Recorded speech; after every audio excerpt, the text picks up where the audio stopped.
We are exactly 2 weeks away from WrestleMania 41, and I've got feelings because what if I told you I think this could potentially be the worst WrestleMania card in history?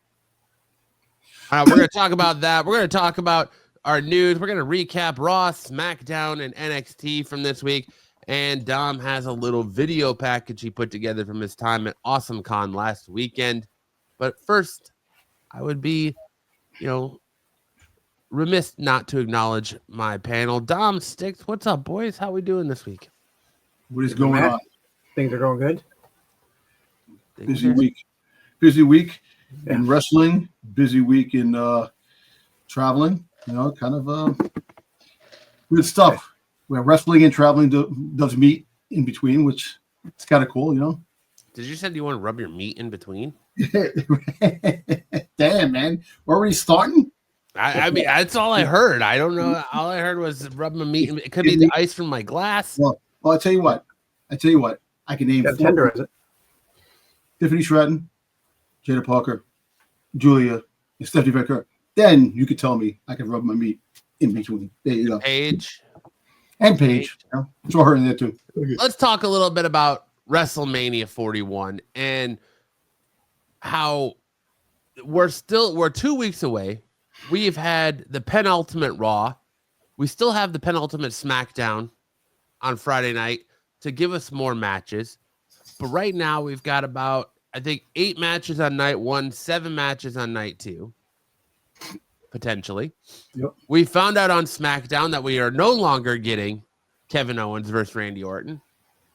Godspeed to Kevin Owens. It's terrible to hear that he has to have surgery on that neck. I kind of wonder if it happened in the ladder match with Cody Rhodes. That's what I'm actually thinking too. I thought that it was all part of work, and then that happened. So yeah, I got a speculation on that whole match too with Randy Orton. We'll see if it comes into into the ether. It actually happens. Depending on which Dirty Dom dirt sheet you listen to, they're saying Kevin Owens could be out 2 to 5 years. And yeah, fusion surgery. If that's the case, how old is Kevin Owens right now? Well, that's a good question. I know where you're going, but he did just sign a 5-year extension. So, yeah, I mean, we could be looking at a Big E situation. Yep. Where I don't think Kevin Owens hasn't broken his neck because he's continued to perform. He's only 40. Wow. He's continued to perform, but he's got to have a fusion neck surgery. I'm kind of wondering if it's along the same lines as like what Daniel Bryan had to have, or what Paige had to have, or Nikki Bella had to have. That could potentially be a career ender for him. Yeah, it's a shame. Like I said, I didn't think it was. I thought it was part of the work that playing Kevin Owens saying that, and then I thought he was going to attack like Randy Orton, but it's set. But you know what? Let me ask you a question. I've been watching a lot of videos about things, but it's not really out there, like really out there on shows. They're talking about it, but it's like nothing. Like I don't know if he's just playing. Because he knows that Randy Orton's trying to kick his head off. So I don't know. Hey, it could be, and I hope I wish him the best. I just hope it's not, hope it's work. I really do. No, I hear it's real. So. It kind of started last week. Last week, right after we got done recording, right after we got done live is when I started hearing about it on all the source sites and stuff I use. The ether talk about potentially Kevin Owens making this announcement, and then he had it, and they were getting second opinions, and nobody was for sure if it was real. And if Kevin Owens came out on SmackDown and acknowledged it, then it was real. If he didn't, then it was fake. It wasn't as bad as I thought. And for him to come out and say that he needs neck surgery, and now the insiders and dirt sheets are saying 2 to 5 years with this neck surgery, which I don't know. That's the timeline. That's a long time. It's a long time. And plus, as a wrestler, you think about it. Yeah, if you say 2 to 5 years, right? Just say you do the 2 to 5 years, you come back. you're still going to be definitely rusty because you haven't wrestled, but you haven't done anything. 5 years of off not doing and coming off a major neck surgery. So I think this might be the last time we see him. If it is, this might be the last time we see Kevin Owens. It's a shame to think about, but it is, it's part of the business that the wear and tear does catch up to you, and he was a great performer. He's a great, he's one of the best on the mic, one of the best in the ring, and my best wishes in regards. I hope it does. For my sake and his sake, I hope he does come back and he comes back stronger. I hope that it's not that long. I hope that maybe if they do, the technology changes every year. There's a different technology. Athletes are coming back quicker and quicker with injuries. So maybe we might, maybe a year or two, maybe 2027, we get him back for WrestleMania. I think it's also going to depend on it's your neck, so it's going to be that means that you're dealing with the spine, so it's going to be how much like strength do you lose from that situation, and because like that was part of the Nikki Bella problem is that she lost a lot of the strength in her arms and stuff. You get numbness in your hands. Yeah, and same with Daniel Bryan is that they had that injury and they lost a lot of the strength, so they had to build it back up, and I think it just they eventually got cleared and stuff, but I don't know until we know the extent of it. And I think what also makes it real is that he didn't like play it up. He acknowledged it. He said it sucks. I really wanted to get in the ring with Randy. He doesn't take shots at Randy. None of that. And he walks off and Randy lets him go. Like Randy doesn't attack him. There's no exchange there between Randy and Kevin. So that could be, but that's another thing too. To have him come out in the middle of in SmackDown to acknowledge it with WrestleMania is a week away, just about, and to issue that statement, then you're definitely right. It probably definitely is the real deal, and that does suck because, like I said, Kevin Owens is a staple in WWE. He's always in big matches. He's always he's a better heel than a good guy. And absolutely, I wanted to see the match between him and Randy Orton. That would have put on a really good match. Yeah. So that leads me to question: with the RKO that we saw on Nick Aldis, are we going to get Randy Orton versus Nick Aldis at WrestleMania Night 2? I tell you what, that I remember I was talking about the fact that he wanted to go back to wrestle a while ago. I was talking about that there was like rumors that he wanted to go back and to wrestle. And remember we were talking about the general manager thing, that you might get a woman to take the place. If Nick Aldis goes into the main roster as a wrestler, you have somebody step in as the new GM. Paige.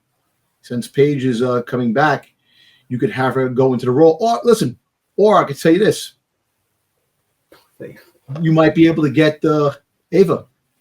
Maybe Ava at the Rock pull strings and has Ava become the new GM for SmackDown. Because she is doing a good job in NXT.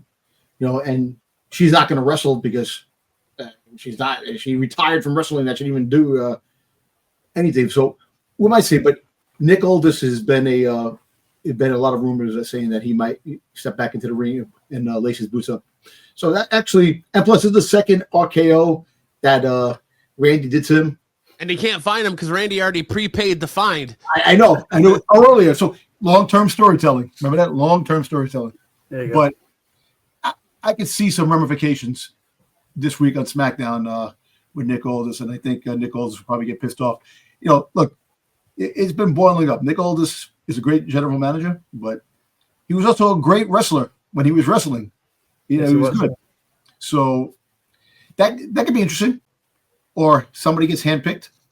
You put him in you put him in the feud with Cody. Have him just he's pissed now because he's not going to be the thing, and he just friggin' RKO's Cody. You need Randy in there. So I don't know who he could fight. Right. I think Nick Aldis is the best choice because Problem is I think we have too many, or maybe bottom line triple threat matches as it is. Oh, I 100% agree with you. No, you're right. So many. Yeah. It feels like almost every match on this card is either a triple threat or a fatal 4-way match. Yeah, might as well call it Triple Mania. Yeah, true.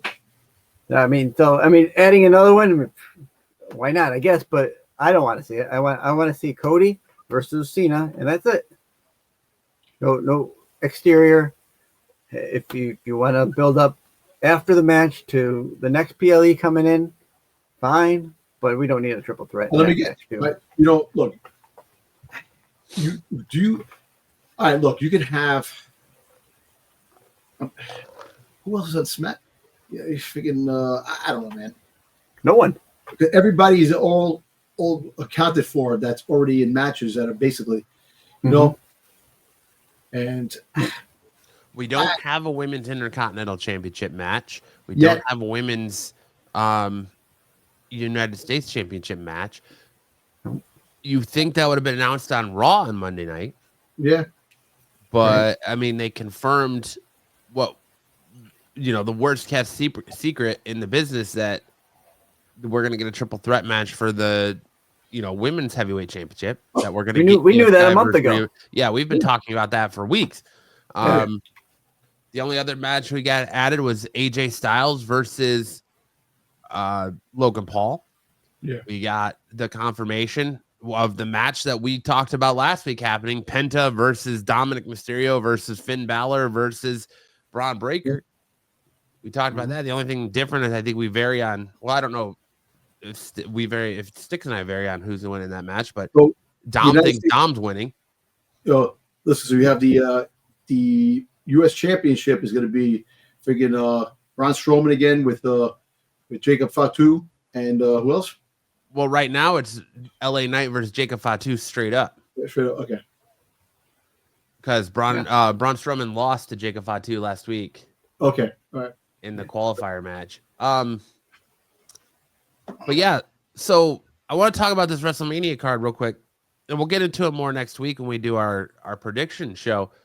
But right now, I personally think this is potentially the worst WrestleMania card, maybe since WrestleMania 2000. All these matches. Hold on, just a second. All these matches are like, when you think of WrestleMania, you think of like grandiose matches. Yes. These amazing matches, right? And the majority of this pay-per-view, the majority of this WrestleMania could take place on a Raw or a SmackDown. Especially the triple threat between Roman Punk and Seth. Definitely could be a Raw match. But look, it actually was interesting this week with Seth turning around and telling Heyman, "Now you owe me a favor." So I don't know, like maybe we'll get that thing I was telling you about, that Seth joins Paul Heyman. That the other guy could be. And you want to hear something funny? We talked about that a couple of weeks back, right? With the Paul Heyman and Seth Rollins thing. Guess who brought that up? Just recently on their podcast, Bubba Ray Dudley. I was like listening, I was watching it, and I'm like, look at this guy. We've already said that a couple of weeks ago, but of course he's going to have more views and more clicks on his thing. But but it's just the fact is that they're talking about that now, and it's like everybody was all shocked, like, oh, we didn't even think about that. Yeah. So it doesn't. I mean, but when you really think about it, it doesn't make sense for Seth Rollins to go with Paul Heyman. Like, what does Seth Rollins and Paul Heyman get out of that team up? It makes sense for Heyman to leave with Punk and screw Roman over. Yes, Roman, because Roman deserves a screw job because of when he lost. Is that who you're trying to get in between, Dom? If he deserves a screw job, you trying to get in there? Sure. You're giving Styx the goosebumps already. I know. Sure. I'm just saying the whole fact is that, with him losing at the WrestleMania last year and disappearing and not returning calls to Paul Heyman, and Paul Heyman getting decimated with the bloodline, Sokoa and all that stuff like that. I could see him that eventually he does really give it to Roman by freaking goddamn turning his back on him. But see, it's all smoke and mirrors. You think about it. Yes, the right thing would be Paul Heyman goes with CM Punk, but that's too obvious. That's too obvious. My friend Paul Heyman, he's running to the ring. That's too obvious. You go with you least expect. And I don't know what Seth and Paul Heyman's alliance can be, but it would be an intriguing thing to see. Roman Reigns now all of a sudden has to he lost everything except he got his he has his he won the big match against Sokoa to win his Ulafala, yeah. And that's it. He has no bloodline between them. And look, The Rock, like I said, is The Rock, still him and The Rock are together, or like I said, the other thing is with Jay. I sent you a video. The Rock, you have Jay Uso winning. He could be a guy who turns heel again too. Look, it can go different ways, but right now the whole thing is that these matches definitely do not represent a fucking WrestleMania, which it's sad. Yeah, I would say the one thing you would get with Seth going with Heyman is Seth using that as a head game to both of those guys. Hey, yeah. I've got him on my side, and he's not with you two. And use that to stir the pot with those two because he's been trying to stir it with them for the last 3 months. I don't know. Yeah, but I'm trying to think. That's the only thing that it would come out of it because it's at the head game. And he calls himself the architect. So he says, it's building up to something. He would use it as something to build up into, a way into a championship match, a way into something. What about the odds of the Jey Uso match with Gunther that Paul Heyman pulls strings and gets Seth Rollins to get in that, make it a triple threat match? We talked about last week, Dom. Remember that match is happening earlier in the night. Right, yeah, that's right. Yeah. The triple threat match is closing the show. Yeah, I forgot. I keep forgetting that. It sucks. A championship match like that is early in the card, which it's not even freaking ending the show, which is ridiculous. It's because that feud's losing steam. We saw it on Monday. Yeah. Jay comes to the ring and like half the crowd was not yeeting. Like there was. You could see the arena and barely anybody was yeeting. Like that feud is DOA, man. Like even with last week with Gunther, after last week with Gunther beating up Jimmy to the point where he's just covered in his blood, all we come out and get from you this week is a Home Alone-esque "I'm not afraid of you anymore" promo from Jay. Like, what are we doing here? Like, there's no like any little bit of movement to reignite the flame of this feud. It's like, here comes Vince McMahon to piss on it, just, because that's his thing, golden showers apparently, and shitting on things. So it's like the metaphoric Vince McMahon comes out of nowhere and takes a shit or a piss on it. It's, like I said, that feud needed a little bit more escalated scenarios to happen to make it even more personal. And like I said, that they should have been a home invasion. Rikishi should have been involved. Rikishi should have came into this fold because he's been very vocal on the internet, saying about Jay before Jay was even in the championship Matt, before he was even in the picture, he would say, Jay's going to sign elsewhere. He's not getting the respect. Then he won the Intercontinental Championship from Ron Breaker. He lost it back. But the whole fact is that Rikishi's been in the fold. Why isn't he in this storyline? You know, you could bring it all back. Like I said, there's so many different things that they could have did, but you know, long-term storytelling. That's all I can say. So right now, we're looking at Cody Rhodes versus John Cena, single match for the Undisputed Championship. That's the night 2 main event. Then we have our night 1 main event: CM Punk versus Roman Reigns versus Seth Rollins. Gunther versus Jimmy Uso, singles match for the World Heavyweight Championship. Tiffany Stratton versus Charlotte Flair, singles match for the Women's WWE Championship. Sure. Io Sky versus Bianca Belair versus Rhea Ripley in a triple threat match for the Women's World Championship. AJ Styles versus Logan Paul, that could be a Raw match. Naomi versus Jade Cargill, that could be a SmackDown match. LA Knight versus Jacob Fatu, that could potentially be a SmackDown match for the United States Championship. Liv Morgan and Raquel Rodriguez are going to be determined for the Women's Tag Team Championship match. That's just speculation of what's going to be, added. Is it going to be Natalya and Maxine Dupree? Who knows? That's still going to be up in the air. Then we're going to have Braun Breaker versus Finn Balor versus Dominic Mysterio versus Penta in the Fatal 4-Way match. Then you kind of championship. And then, of course, who can forget a match that could easily take place on Raw: El Grande Americano versus Rey Mysterio. That doesn't make sense to me why they did that, but I don't like adding that to the WrestleMania, but they needed to fill a spot. There should be a stipulation like loser has to be unmasked or something. That match needs some sort of stipulation. Like Rey Mysterio is talking about how the El Grande Americano is disrespecting his culture, disrespecting Lucha Libre, disrespecting his heritage, disrespecting everything that he stands for. It should be a loser gets unmasked match and have Grande Americano lose and it's unmasked to be Chad Gable.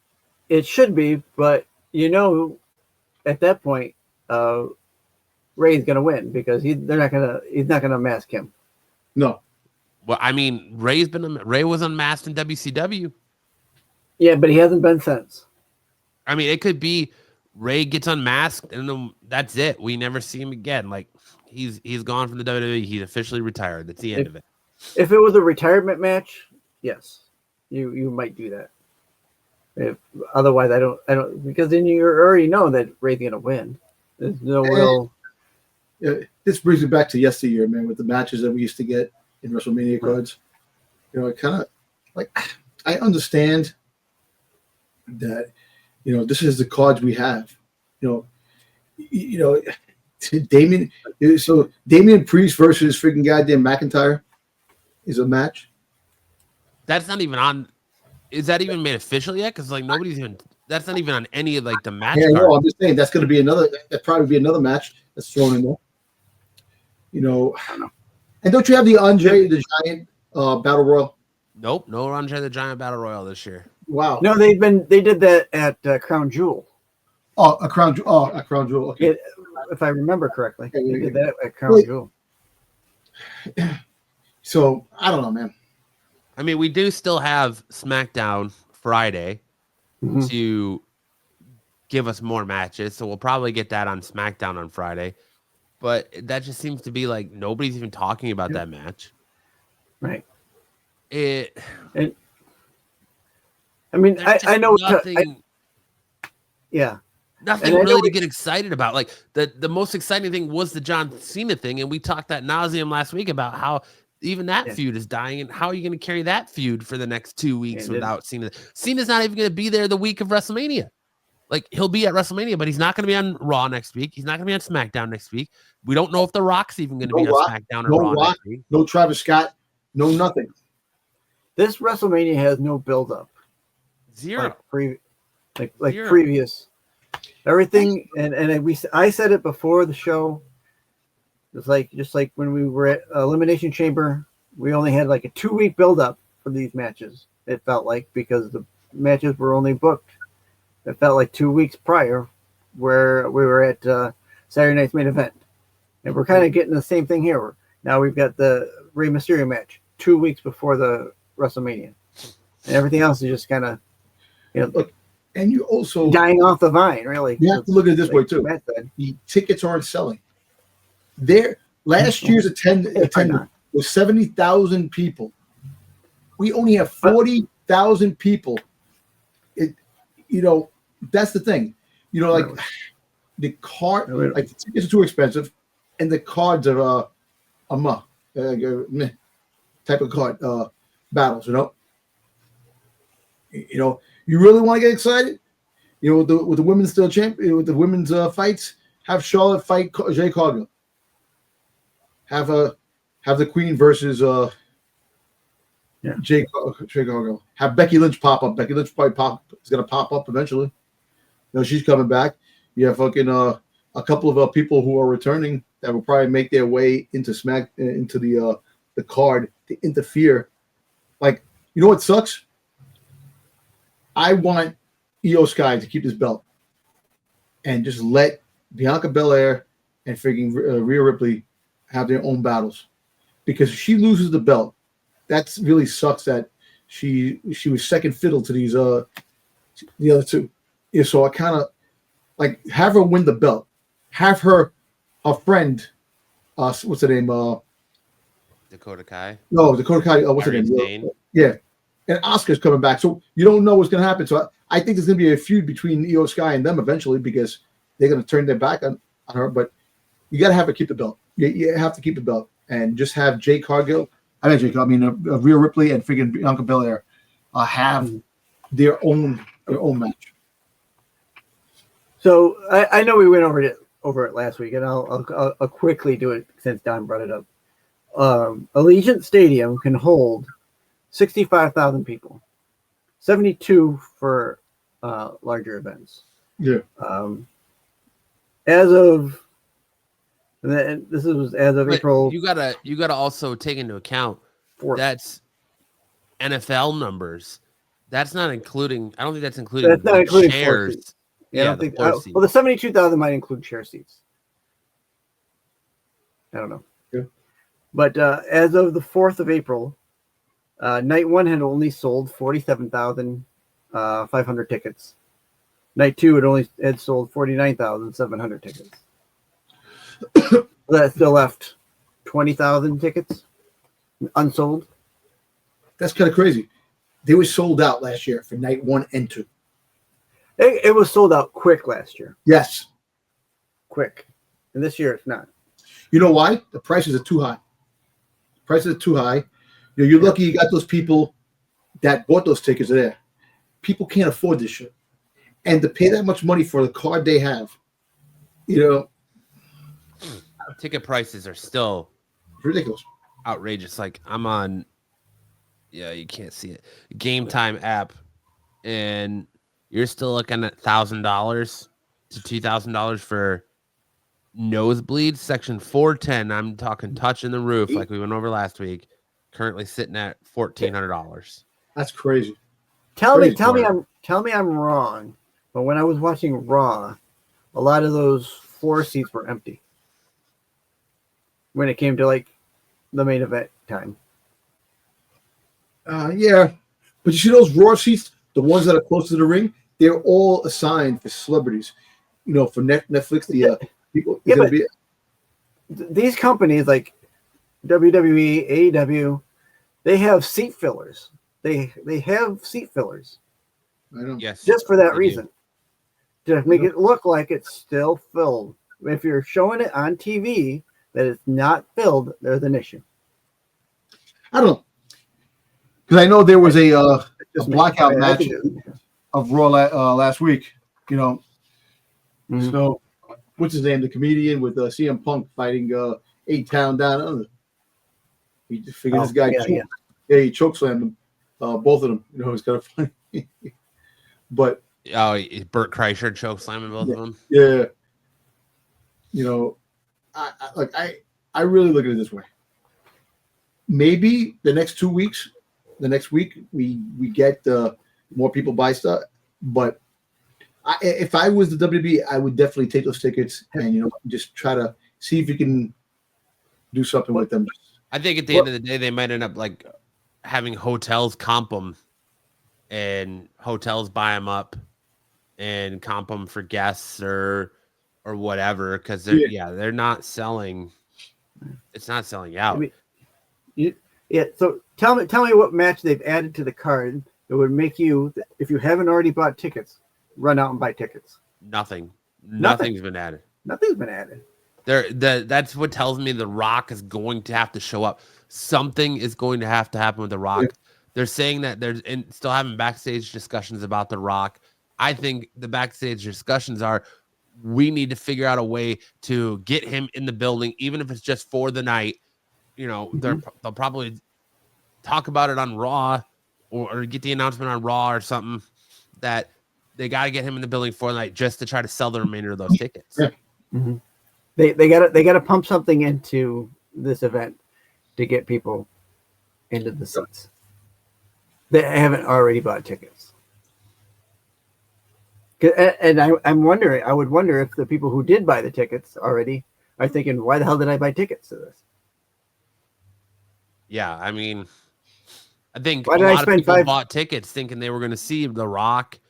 They're going to get some grandiose thing like we got last year when Cody won, and now it's kind of not turning out to be that. So, yeah, I don't know.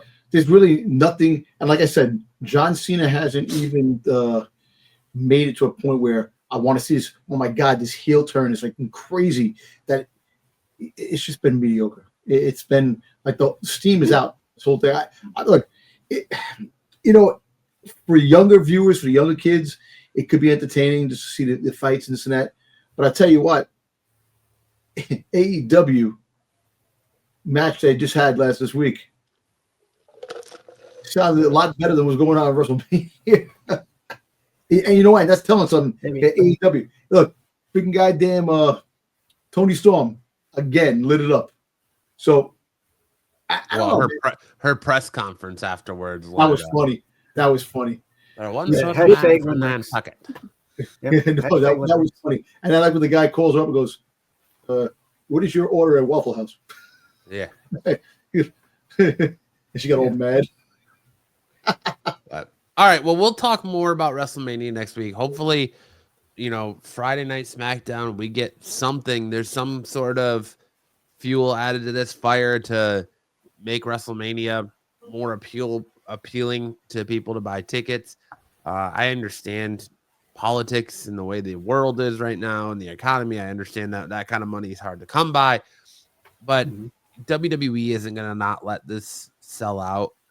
So keep an eye on your ticket. I mean, they might fall even further the last week to where you could get tickets relatively cheap leading up to this week. Do we get the return of the Wide Six? No. Why? There's no storyline for them right now. The Miz is still. Remember, the Miz is trying to make friends. Now he has his Miz new on TV and his new protege, his new him freaking Carmelo Hayes. That Melo doesn't Miz. Yeah, let me tell you something. You know what's fucking funny? What? I love freaking goddamn Pretty Deadly when they turn around and goes, "You're the Leonardo DiCaprio of freaking of tag teams, this and that." You get the always a younger model, which is funny. Why, after the stuff that went down on Raw with the New Day and the Viking Raiders, why haven't we got an announcement for a WWE tag team match at WrestleMania? Neither one of the tag team belts is on the line right now at WrestleMania. We'll probably get the tag team thing this week on Friday. Then Monday we'll get the Raw Championships, the tag team championships. You have to look. You got to think about it, and it's probably going to be a triple threat match for tag team gold in Raw and SmackDown. We're going with the triple threat again, right? Yeah, I don't want to see. You got to put these. There's so many teams. You have wasted cards. These cards are being wasted, and on top of that, you're wasting. there's some good females that should be fighting in this damn thing too. That, you know, how many, you know, like I said, you haven't even got the Intercontinental Championship and the U.S. Championship, Women's Championship on the card yet. Yeah. You know, I mean, to sell tickets, do you think WWE's on the phone right now with Becky Lynch being like, what's it going to take for you to come back? What's it going to take for you to be at Raw Monday night and come out and challenge Lyra Valkyria for that women's, like she lost to Bayley. I thought for sure they would have had her beat Bayley, or Bayley would have beat her for it. And then someone would have come out and challenged Bayley for it at WrestleMania. Yeah. What do you think the odds are that they're on the phone with Becky Lynch right now being like, listen, we need you back. How about a match with Lyra for a title you've never held, and you return the favor to what she did to you for the NXT Championship? You come in and you challenge her to WrestleMania for that Women's Intercontinental Championship. Yeah. You're at Women's United States Championship. Who's coming back to challenge Chelsea Green for that? Sure as fuck shouldn't be Mean Chin again. True. Do they have Roxana Perez? Because she's got nothing going on. Does she have a match at Stand and Deliver? Nope. Roxana Perez challenge her for challenge Chelsea Green for it at WrestleMania? Yeah. Are you calling Nikki Bella? Hey, Nikki Bella, do you want to challenge for the Women's United States Championship? Didn't they say that she signed? That she's going to answer the phone. She signed again. Well, she re-signed, and she said that she's going to do some stuff and potentially WrestleMania. So why not? Why not have her come out on SmackDown? Even if it's just a Titantron. Why not have Chelsea Green out there gloating, and Nikki Bella comes on the Titantron and say, you know, hey, I talked to Nick Aldis, and I'll see you in Vegas. Yeah, I don't know. Becky Lynch returning would sell tickets. Nikki Bella coming back would sell tickets. Not the way The Rock would, but no.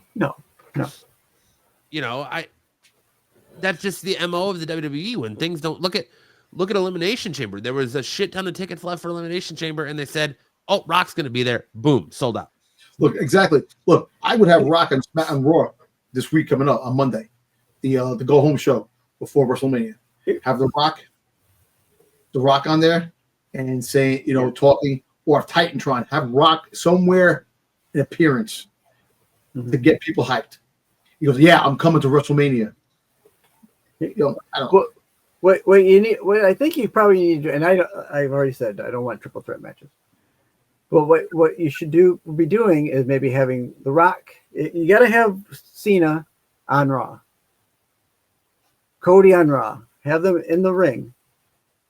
That's when The Rock had the Titantron promo saying something like, "I don't like the way things are going. You were supposed to be going up, going on, Cody, from when you turned with me. I'm putting myself in the match." Boom. Rock in that championship match. That would sell tickets. That would sell tickets. I think. The Rock's going to be playing. Was holding things close to the chest, and I wouldn't be surprised if over the weekend, after SmackDown, leading into Monday Night Raw, that some of this stuff starts leaking out. That, you know, there was. Remember that last year when Cody caught the beat down from The Rock outside, and you had a trailer with John Cena and Stone Cold on it. That same trailer was seen on Raw. So, you know, everything happens for a reason. So why doesn't it slip out that Stone Cold is going to make it? They say Stone Cold's got an appearance. We know he's got an appearance at Mania Access, WWE Access. Mm-hmm. Why, or WWE, whatever, I can't remember what they call the fan event. But why not slip it? Stone Cold will make an appearance at WrestleMania. Sell tickets.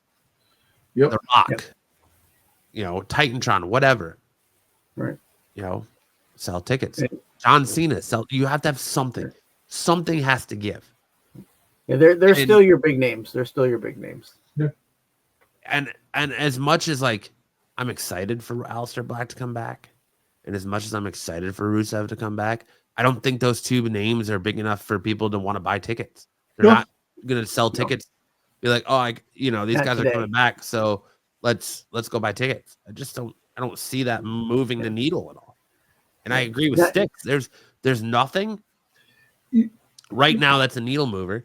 And adding El Grande Americano, as much as people are cheering him and liking this gimmick, that's not enough to sell tickets. AJ Styles versus Logan Paul gimmick isn't enough to sell tickets. I'll tell you what, this would never happen. But if it was a possibility of happening, I think the tickets would figure sell out really quick. Triple threat match, Seth, Roman, and friggin' CM Punk. If friggin' John Moxley comes back and helps Roman.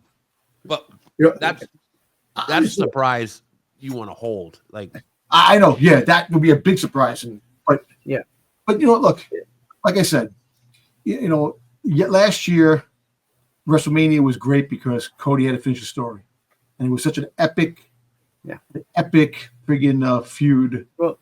Leading up to it. The build-up was there. The build-up was freaking great, and then when The Rock was going to be good, he turned heel with Cody, and then Seth got involved. And those weeks going into it, it was like, really, holy shit, this is fucking awesome. There's no excitement this year. Cody, yes, people love Cody. He is the baby face. He is the face of the WWE right now. But there's nothing that's really generating to make it like, I got to see this. It's. I mean, look at it. Like the three of us are going to watch it because we watch it. But anyone else, hey, if you want to get people who don't usually watch it, you got to have something that clicks with them. Like, oh, The Rock's going to be there. Well, yeah, Cena's going to be there, but Cena's match is right now isn't really built up. When Cena turned heel, you had people that were holy crap. Fans that weren't even wrestling fans were talking about it. It was a big thing. But they let it fizz out. They fizzed out big time. Yeah. That flame was so high at that moment that people were talking about it that entire week, entire month. They were talking about it, and then kind of fizzed out. Look, and I'm not going to say anything bad about Cena, but that's kind of the problem with having part-time workers. He's got other obligations outside of what you're doing. If you're only going to have him, you're only going to have him on one night a week, and then not have him on the rest of the month, and then have a match. That's not building up to anything. Not at all. I go back to El Grande Americano versus Rey Mysterio, mask versus mask match. Have El Grande Americano lose, and as Rey Mysterio is about to unmask him, he's got another mask under that mask. No, he's got a Chad Gable mask. He takes it off. It's Chad Gable's face on the mat. So it's like Deadpool. So where he's got Hugh Jackman's face stapled to his. To his face. Look, these matches, there is no stakes that are high to a point where it's like ramifications. Look, I think they're just waiting for the damn draft to come about. Get the draft, change the rosters up, and make a shakeup.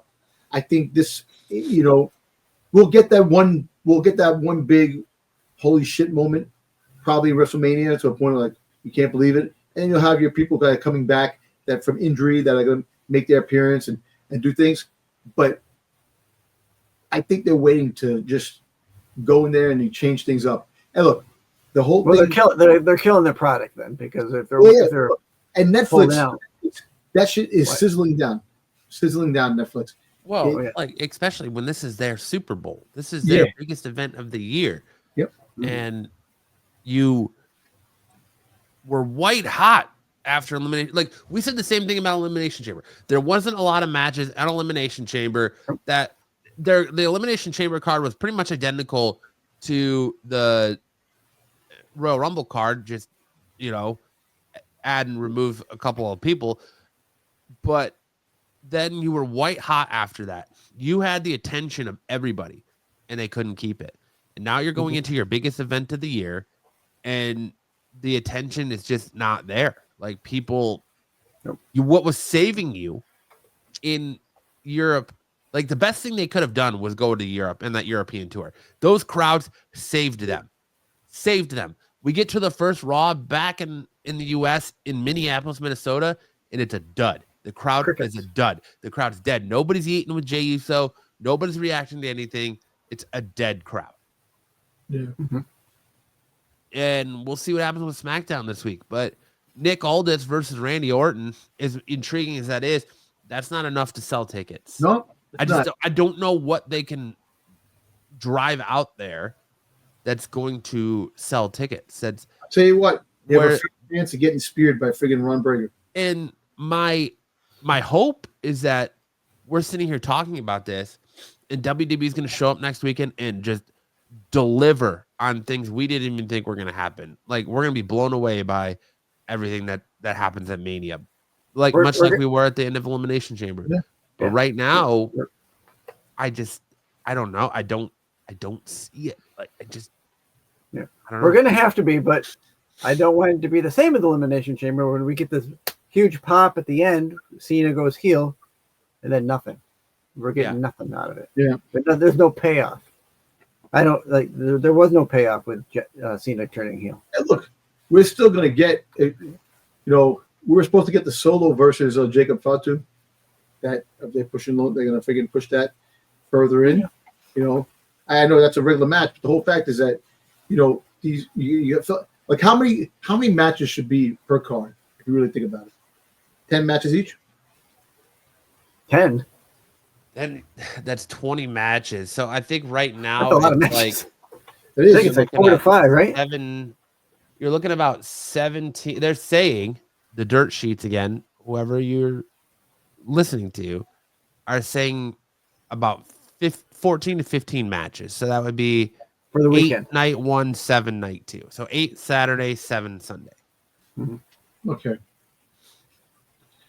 I think they should add something else. It should there should be something else. Well, if you can remember back in the day when we had pay-per-view, they would have matches pre-show. Yeah. Some of the lighter cards pre-show. Maybe they need to go back to that where they have some pre-show stuff, some lower level matches, and then get into the bigger cards. And I'll give you one better. They should have a battle royal of all the friggin' Hall of Famers. Anybody who could actually wrestle and walk. Have them come out, have a battle royal, Stone Cold, The Undertaker. Do you remember the one they did in like the 90s when Sheik and Koloff come out and they're like, that was as crazy as that was. That's good for a legend. I guess. Not for anything. This may sound stupid. Kidding aside, I kind of knew. I kind of knew, but I didn't know. And you're gonna probably crucify me for this. I did not know that Ezekiel was fucking LA Knight. Did not know Ezekiel. I saw that post. Dude. I'm like, get out of here. I'm like, I did not even realize that it was fucking LA Knight. I'm like, what the hell, man? Well, Shawn Spears. Did you know that Shawn Spears is the dude that Shawn Michaels super kicks in that DX set? Yeah. That's kind of crazy. All this time, I thought he actually was freaking this dude, and I didn't put 2 and 2 together. And I'm like, get the fuck, dude, I'm oblivious. But you know what? Bring back Ezekiel. Bring him back. Do something. I don't know. It's just have a bra and penny match, man. No, they're not going to do that. They're not doing that anymore. That ain't selling nothing. All right, let's get into the rest of the show here. Dom, you had something a little special you wanted us to lead off with tonight. I can lead off, yeah. So I went to the con and I ran into a guy, Christian Hardy.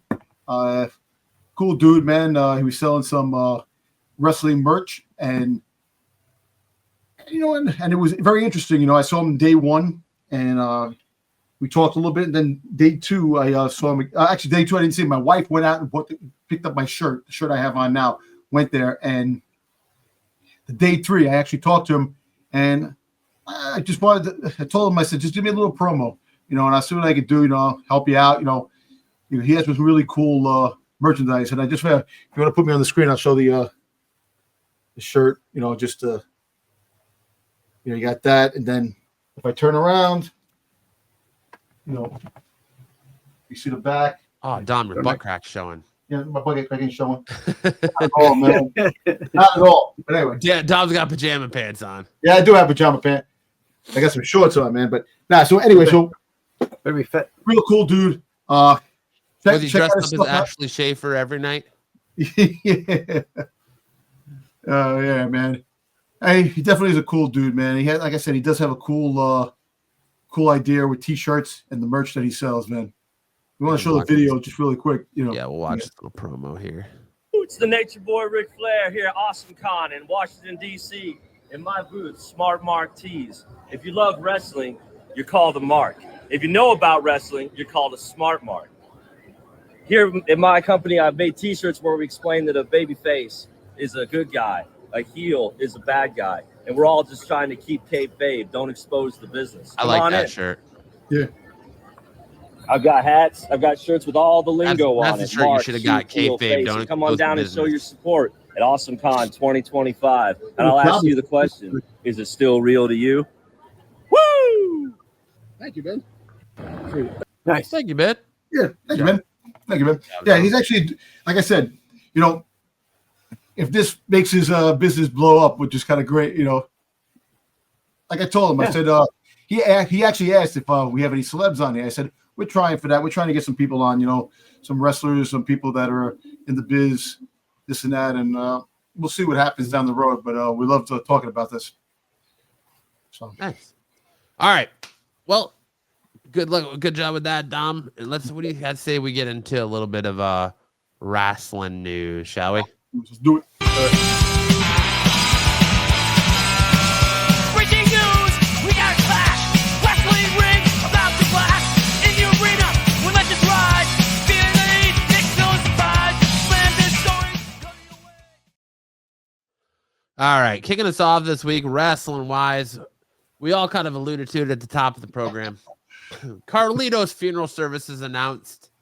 On Monday's episode of Raw, Carlito was taken out by a brutal spear from Braun Breaker, who charged down the aisle and launched into a flipping spear that floored Carlito. After the attack, Breaker turned his attention to Dominic Mysterio in the ring. Taking to Twitter, Carlito revealed that his funeral will be taking place on Friday. He said in his tweet, "Thank you, everyone, for your thoughts and prayers. My funeral service is scheduled for this Friday. My family asked for privacy during this painful time. Mucho gracias." That was the most unbelievable spear, man. That was like, holy shit.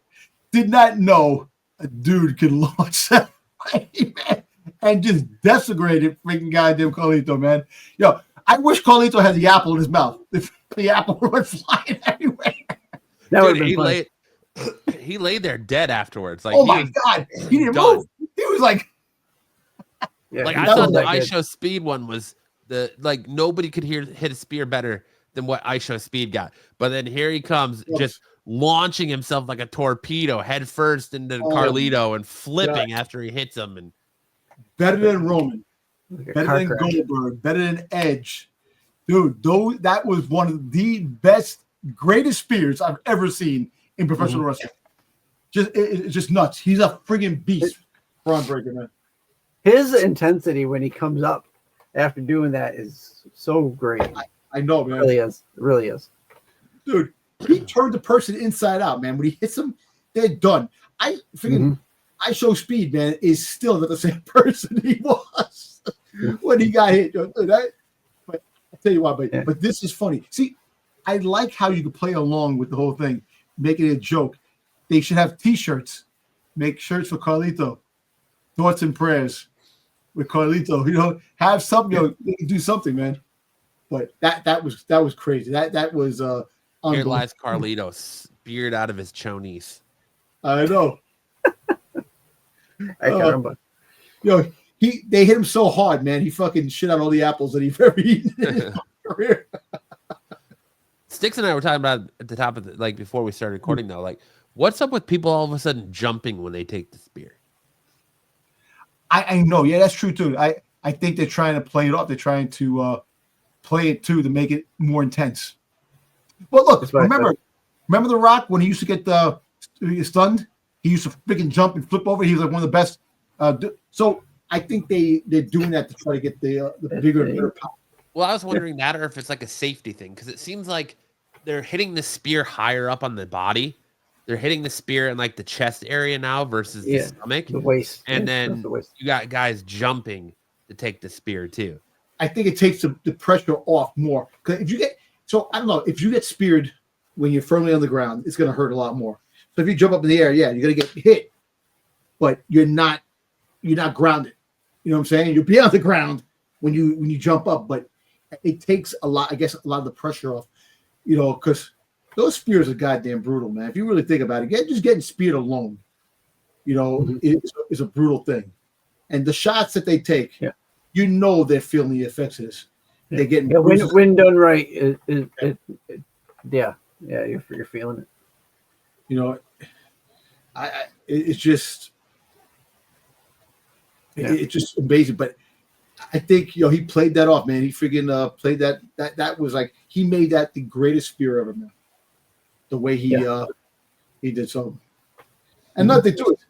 To be that big of a dude and launch yourself the way you do, that's some scary shit. That really is, man. I don't know, man.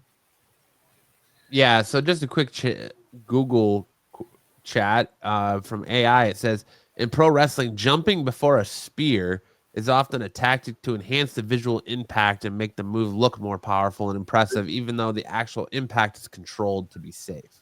Yeah. Yeah, there you go. I don't know. I get selling it, but like just the pure like seeing him jump is like, all right, then I don't know. It loses a little bit of its gusto. I know, but you see the way he landed, like the way when Carlito didn't jump. He just got rocked. Dom jumped, and it was like more like a side spear, and it didn't look as good as the Carlito one did. No, it didn't. Yeah, a little less. And the Penta one was good. Yeah. But I mean, Penta's Penta. He's going to stand in there and take it. Yeah. But thoughts and prayers go out to Carlito and his family in this tragic time. I hope we can all attend his funeral. I love you, Carlito. Apples all around for Carlito. That's it. Moving on to Tiffany Stratton versus Charlotte Flair. And we got a backstage update on the shoot incident between the two on SmackDown.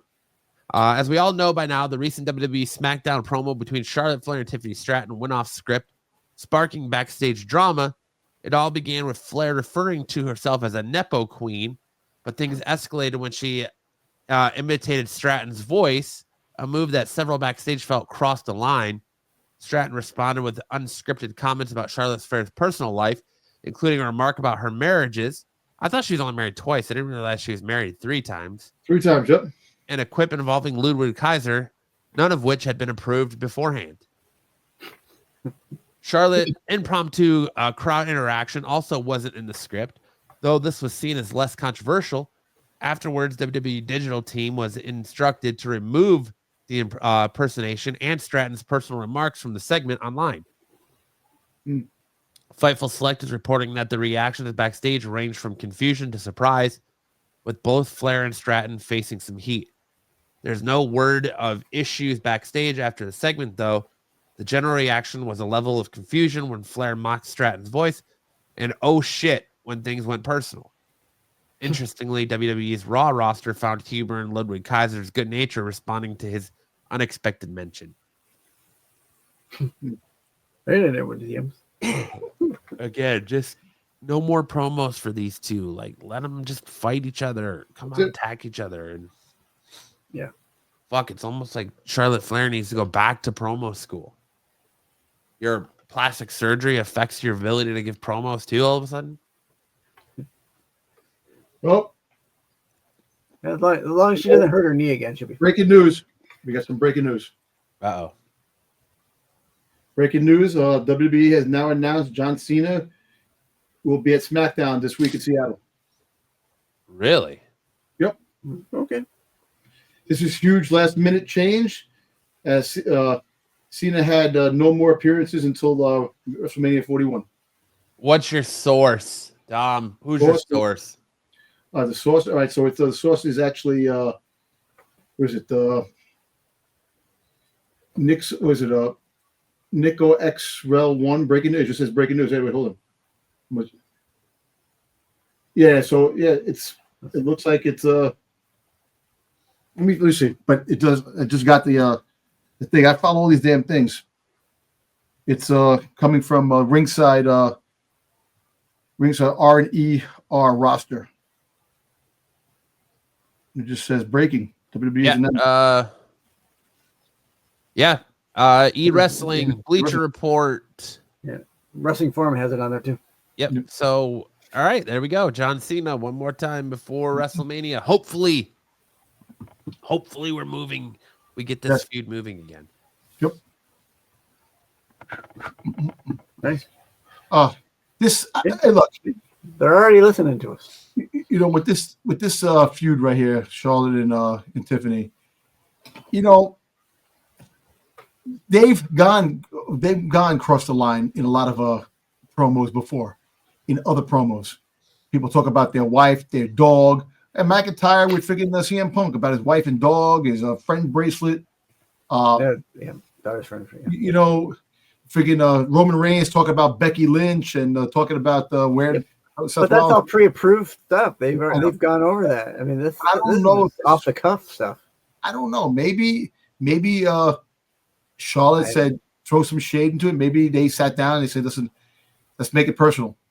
Because you know what's kind of crazy? Like, you know, when there were a lot of the feuds were having freaking discussions back and forth on Twitter.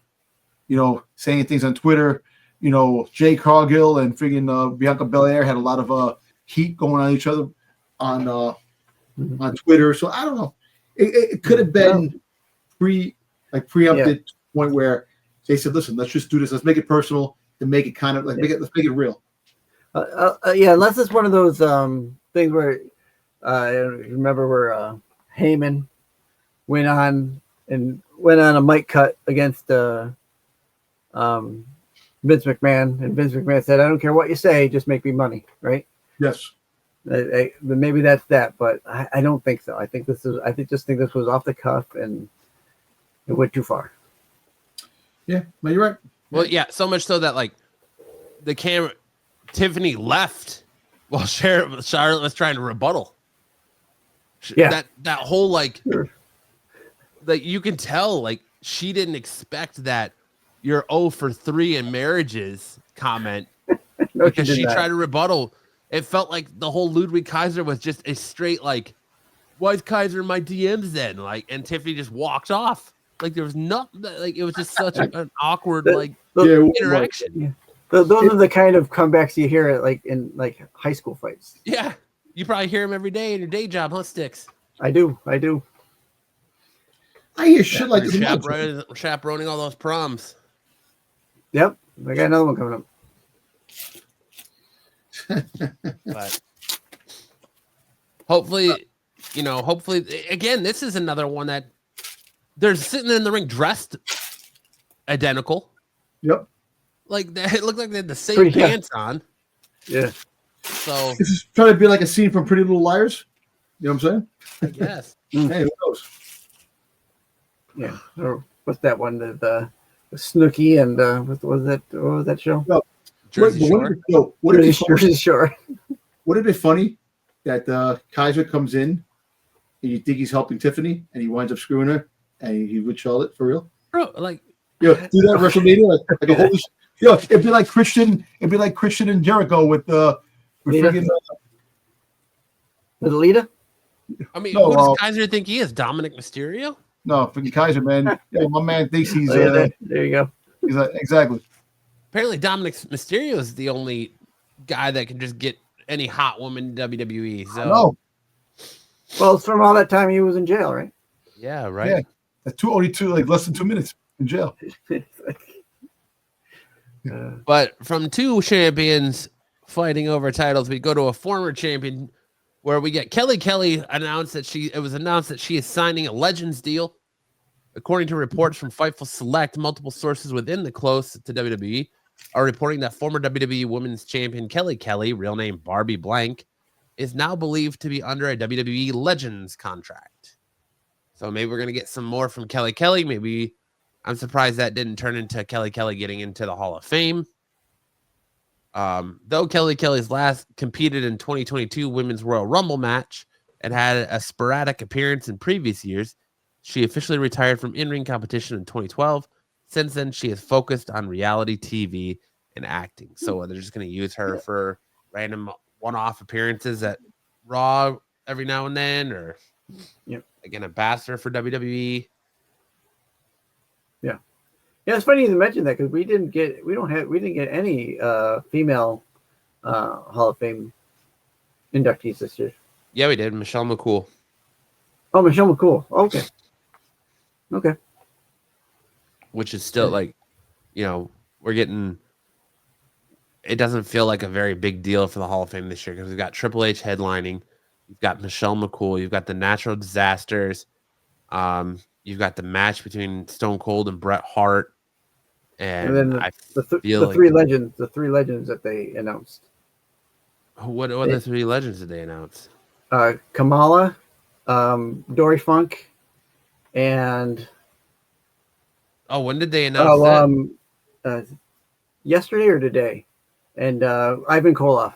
Ivan Koloff? I think it was Ivan Koloff. It was another one. Dude, they're just waiting for the last minute for everything. Yeah.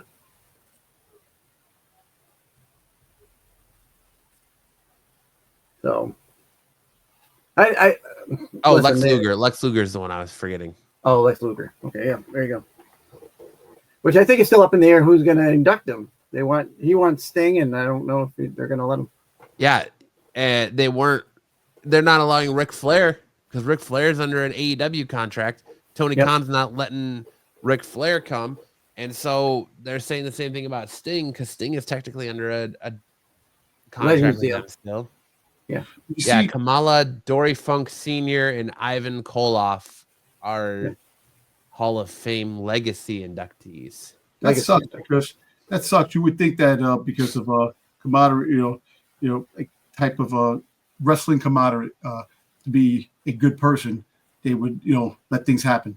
But Tony Khan is definitely he's mad. I think he lets Sting do it. I think he'll let Sting do it. Yeah. I don't think he wants Flair to be there because that means that Flair's they're going to want him to get involved because John Cena is going to beat his record. Yeah. But I think just the induction of Lex Luger, I think Tony Khan being such a wrestling fan, he'll let it happen. Yeah. Flair had been asked about being there to just even hand off the championship to him to kind of pass the torch to Cena. And he said, with my contract with AEW, I can't. Yeah, he will not be there. From one former diva to another, we have backstage update on when Saraya, formerly known as Paige, could make her WWE return. Saraya could be back in WWE in time for a major event. After news broke that the former AEW World Champion or Women's Champion had left the company on mutual terms in late March, many fans are under the impression that the former Paige will make her return to WWE in the future, especially as she is once again cleared to compete after first announcing her retirement back in 2018. Although the former AEW Women's Champion had denied that any talks have taken place, here's another one. Paige comes back, challenge Chelsea Green or Lyra Valkyria for one of those titles. Boom. I think instant ticket seller. Yeah. You know what the funny thing is? That she is a very popular wrestler. People do like her. And that's what I was saying. Remember I was saying back in the day, if she came back, if she doesn't wrestle, she can still be a mentor part or work backstage, helping prep the newer girls that are coming in, newer women that are coming in, or like be the general manager. Like I said, I see if she can't wrestle, if she doesn't wrestle, general manager of SmackDown. There's a strong expectation that Paige could make her return at some point in 2025. Speaking about the possible return on a Q&A podcast, WrestleVote stated that there's a good chance that the former women's champion would be back by summer, specifically around the return of the all-women's Evolution. Nothing is short term, but I'd imagine once we get to Evolution come July, there's a decent shot that she's part of that. If she's free and clear, which it seems like she is, I'd imagine maybe by the summer she's back. Don't know if it's part-time, full-time, one-time appearance, but I imagine come Evolution, she's got a good shot at being there. I think she, I think she's going to come back for sure. Do it. Return of the page. Turn the page. Return of the page. I love me some Paige. And I like that. I hope she goes back to being Paige and not Saraya. Yeah. Yeah, I think she will be Paige. But that's it for our news stories. Now we get into our recaps of this week's episode of SmackDown, Raw, and NXT with our off the mat reviews. Fight, ignite tonight. Wrestling fire burns so bright. And this review will show us true. Breaking barriers, breaking through. All right, kicking us off as always, we have a Friday night SmackDown from Friday, April 4th, 2025. CM Punk enters the ring and he takes a camera and puts the spotlight on the Chicago crowd. Apparently the best crowd are overseas, so he wants them to show everyone that that's not true. After he gave the camera back, he asked everyone to forgive him while he thanks the 16,000 strong fans in attendance. He's in the main event of WrestleMania and he doesn't deserve it. He earned it. Again, he thanks everyone, including his wife, and now the hard work begins as he goes to whip Seth Rollins and Roman Reigns in the main event of WrestleMania. Paul Heyman makes his entrance. Heyman tells Punk he belongs in the ring in Chicago. And in the main event of WrestleMania, he asks Punk very politely if he will tell him what that favor is and that he owes him because he would like to know before Roman Reigns shows up. Punk tells him when Reigns finally gets there, they might find out. Yep.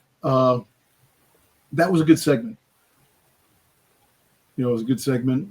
And I'm actually glad that we got some clarity somewhat, on what the favor is. But yeah.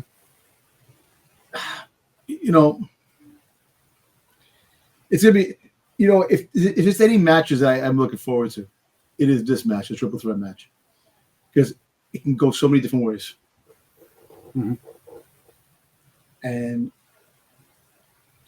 Paul Heyman is great on the mic, and you're great on the mic when it comes to when he's on TV, when he's there, and the Punk and Paul Heyman stuff are really good. They really feed off each other, which is good. Yeah, I agree. It was a good opening segment. Good way to kick off SmackDown by picking up where Raw left off. Yep. I think it was a smart choice. We had our first match of the night where we saw the debut of Rey Fenix, one half of the Lucha Brothers, versus Nathan Frazer, of all people. Like we thought it was going to be, and the speculation was that it was going to be Andrade, but nope, we got Nathan Frazer being the first appearance our first opponent for Rey Fenix, with Rey Fenix picking up the win after Rey Fenix gave a passionate promo expressing how happy he is to achieve his dreams of being in WWE. Good match, good debut. What happened with that? How come Andrade was supposed to fight him? I don't know. They haven't really disclosed that. That was supposed to be part of a thing a few weeks ago during the European tour. And for some reason they nixed it and pulled it. And now, who knows? I don't know if maybe there's trouble with Andrade if after all the stuff with Charlotte Flair that they're holding Andrade off TV now. Maybe that's just pure speculation on my part and there's nothing going on with it at all. They're just going a different direction. Maybe he's going to feud with Andrade at some point and they're just holding it off. Who knows? Yeah. Well, I think at any rate, I thought this match was really good. It was a great debut for Rey Fenix. Great debut. I think it was a great debut for both of these guys. I'm glad that it was against an NXT guy and not just some random local jobber. But right. Yeah, we don't have any of those good guys like Iron Mike Sharp anymore. Yeah. Yeah, Zack Ryder's gone, so they can't just have him beat up on Zack Ryder. Right. Yeah, so it was a good debut for him. And Austin Theory and Grayson Waller on Raw, so they can't have them job out to him. So exactly. Yeah, so I actually think it was a very good debut for him. You know, he delivered. You know, and Frazier delivered too. Frazier was good. You know, you got some exciting dudes there that are in NXT that are going to be coming up. You know, eventually down the road. But yeah, I wish, you know, I want them to really build up their Lucha Libre, you know, cast so they can have more battles. Because I think they're such electrifying and exciting. You know, there's entertaining is all hell because of the moves they do and what they can, and it's pretty cool. No, that he finally came. So now, like I said, he does his own thing on SmackDown, and Penta does his own thing on Raw. And then down the road, they can meet up, fight each other. And we have what they should do is go back to Survivor Series Raw against SmackDown. You don't like the War Games stuff? I think Survivor Series this year should be Raw versus SmackDown versus NXT versus TNA. That'd be actually very exciting. That's a WrestleMania freaking card right there, man. You know, that'd be actually really cool. You have some sneak attacks. Freaking goddamn NXT sneaks into TNA and freaking takes out a couple of guys. The TNA sneaks into SmackDown and vice versa. And then the bad guys, all the heels are like, yo, we got to get together. You know, got to take out these intruders that are coming into our thing. Joe Hendry doing one of his rock concerts in the middle of it. He just RKO'd out of nowhere. Oh, imagine that. That'd be awesome. Yeah. There are some words exchanged backstage between Braun Strowman and Solo Sikoa and Tama Tonga before LA Knight comes along and reminds Strowman that not to waste his time on these dummies. And with that said, he has a match tonight with Tama Tonga up next. LA Knight versus Tama Tonga went off with LA Knight picking up the victory. And then backstage, Paul Heyman talks into the camera and vows that whatever Punk's favor is, he will do it. He believes his tribal chief is arriving, but it turns out to be Seth Rollins, who tells him that he'd also like to know what the favor is. I love that setup because we got to set up for how Raw ended. Yep. I love the fact that Seth Rollins was just loving every moment of it. Sitting there going, you see? And he loves the fact that that Roman was getting trolled beyond belief. And he loves it. And Roman was just sitting back there laughing. I like that. Wade Barrett has a word with Tiffany Stratton and Charlotte Flair in the ring. He asks Flair why she chose Tiffany. Charlotte tells us she made the right choice because she wants to show the smartest wrestling fans that there is no comparison. Tiffany says that Charlotte says she claims to be not bothered by what the fans say, but then she goes crying on talk shows. And no matter what she does, she will always be second to her father. Flair says that all her opponents have said that to her for the past 10 years. Charlotte keeps trying to talk, but is drowned out by the jeers of the fans. She gives Tiffany the last word. Stratton says she may have gotten to her. When they're done, she will continue to be alone. Now it's 0-3. And then that's when Charlotte fired back with, oh, that's why Kaiser's in my DMs. And it was just a giant mess. Yeah. That was like, something that wasn't supposed to happen, really. It just like randomly happened. Get this over with. Charlotte loses, and that's it. But yeah, I just hope they don't give Charlotte the win. Yeah, let's not give Charlotte the title, please. I agree with you there, 100% down. Then we got a. Do you want to add anything to that promo, Styx? No, that promo was pretty talked over. No, I'm done. I've already said everything out of that promo.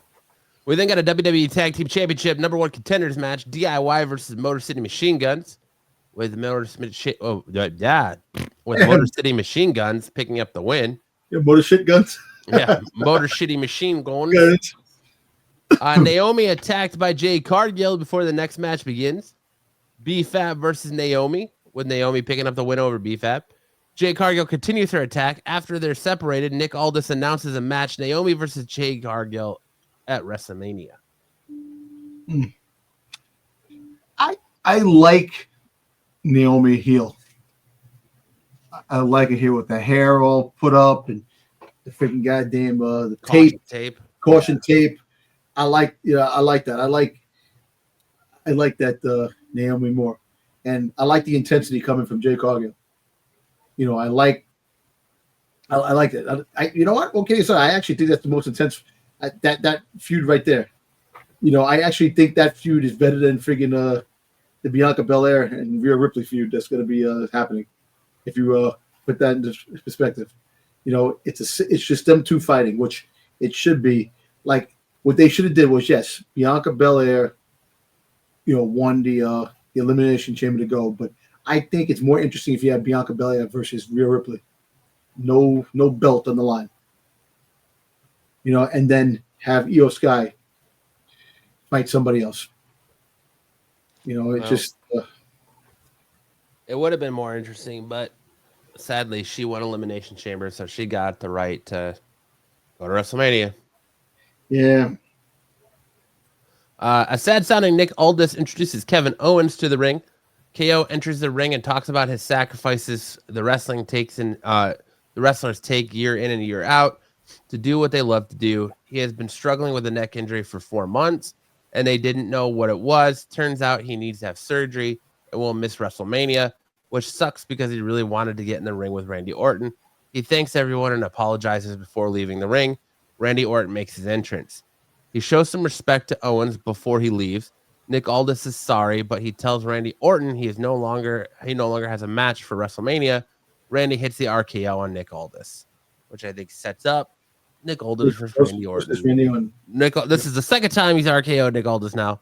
So Nick Aldis is going to puff out his chest and be like, you're not going to do this to me, yada, yada, yada. And he's going to say, I wouldn't be surprised if he says, I'm going to resign my post as SmackDown general manager, and I want to face Randy Orton one-on-one at WrestleMania. Yep. And in doing so, the SmackDown after Raw or after Mania, we could then go about finding out who the new general manager of SmackDown is going to be. Yep. Which could potentially be Ava, like Dom suggested. Yep. Mm-hmm. Well, we'll see what happens. You know, I think, I think it's an intriguing match, you know, and like I said, you know, I want to see Nick Aldis in the ring to see, what he's, capable of doing against the likes of like a Randy Orton, because we've seen him fight in TNA, and it's pretty good. He got good moves in the ring, so it'll be an interesting match, you know. And Randy, like I said, he'll bring out the best in Randy. Will bring out the best in him, and he'll bring out the best in Randy because he is a veteran, you know. So we'll see, but I think it could set up. I don't see a long-term freaking feud with these guys. You need Randy Orton in a bigger feud. You know, maybe after Mania he gets involved. You know, with John Cena. If John Cena wins the belt, he goes into John Cena.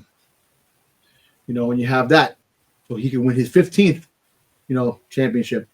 So there's some possibilities with Randy. But yeah, I'm intrigued to see if it is Nick Aldis, or maybe Nick Aldis will pick out somebody to fight Randy. You don't know. That could be another thing too with that. So we'll see. Then we got our last man standing match to decide United States Championship #1 contender, Braun Strowman versus Jacob Fatu, with Jacob Fatu winning that match. Roman Reigns finally shows up and wastes no time getting in the ring. He lets the fans know that CM Punk wouldn't be back in WWE and in the main event of WrestleMania if it wasn't for him. The people of Chicago are good, but they're not too smart. Punk was never in this position until he met the tribal chief. Seth Rollins joins them in the ring. He says a bunch of nothing before Punk finally makes it out with 5 minutes to spare. CM Punk says this is about loyalty. It goes back to the day when he walked into the doors of the WWE. Heyman was told to fire Punk. He said no back then. Heyman told Punk that when he main events WrestleMania, make it about them, but the people in charge aren't around anymore, so Punk is going to make Reigns deal with it. At WrestleMania, Punk wants his wise man in his corner. Reigns laughs it off and tells Heyman to let him down easy, but Heyman starts crying. Reigns orders Heyman to decline being in Punk's corner. He threatens Heyman to tell him no, but he can't do that. Heyman has to be in control in the corner. Punk attacks Reigns and hits him with the GTS, while Seth Rollins could do nothing but smile and watch what transpired as SmackDown went off the air. Yes, and Reigns did not look like Peter Griffin when he fell down. They got the way he fell. So it's going to be interesting. Like I said, this can go many different ways. Paul Heyman screws CM Punk and stays with the Tribal Chief. Again, Paul Heyman screws the Tribal Chief and goes with CM Punk. Paul Heyman can screw CM Punk and Roman Reigns and go with Seth Rollins. So it's a very interesting component. And I actually, that's the one match I'm actually very intrigued with, that match. I want to see it because I like all three wrestlers, and I want to see the outcome. Because it's just it makes a lot of sense.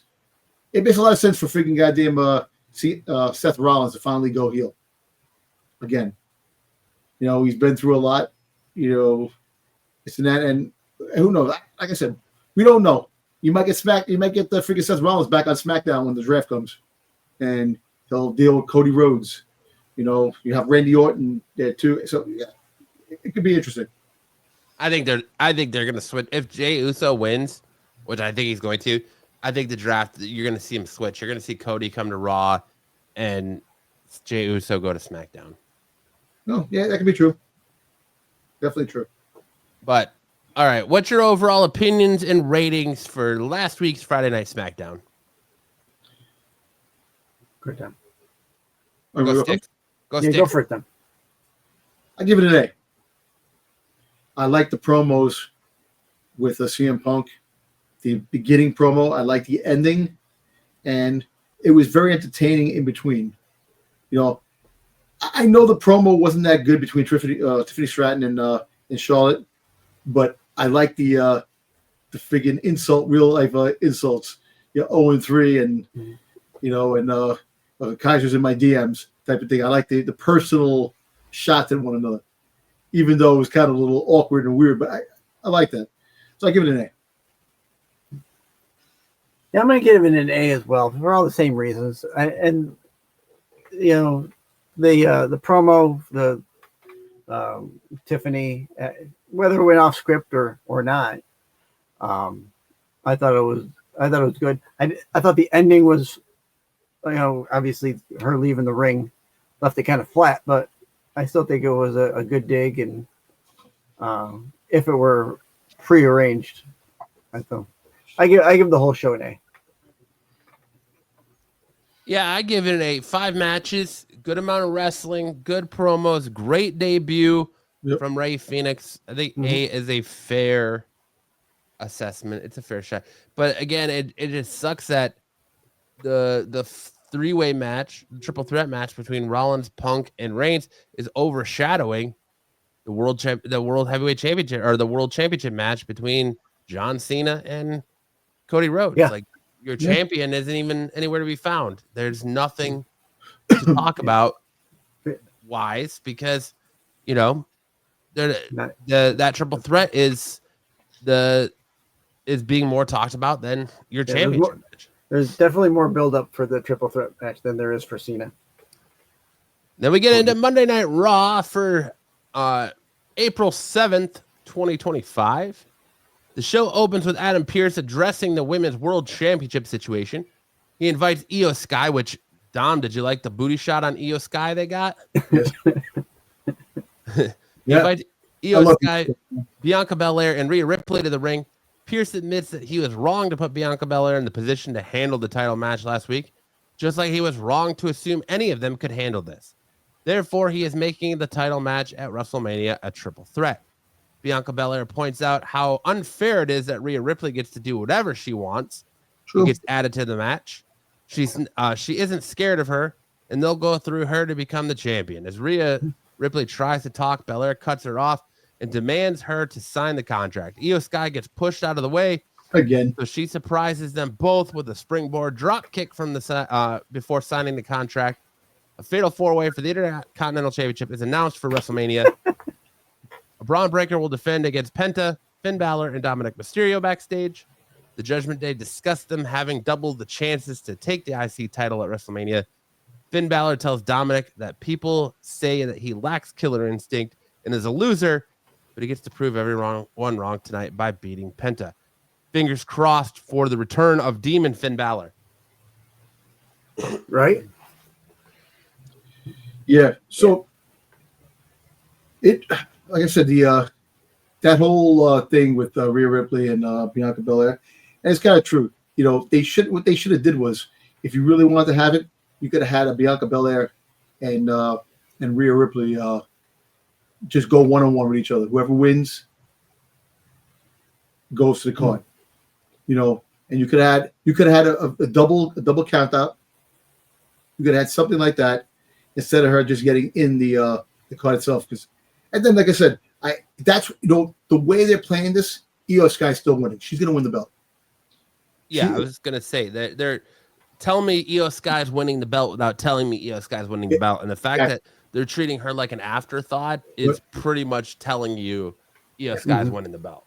And that's why I think it's great she has the belt, because then when the Damage Control does come back, she's going to have a big feud with them because they're going to turn on her. That Monday night, she wins. They're going to come out and celebrate, and then they're going to turn on her.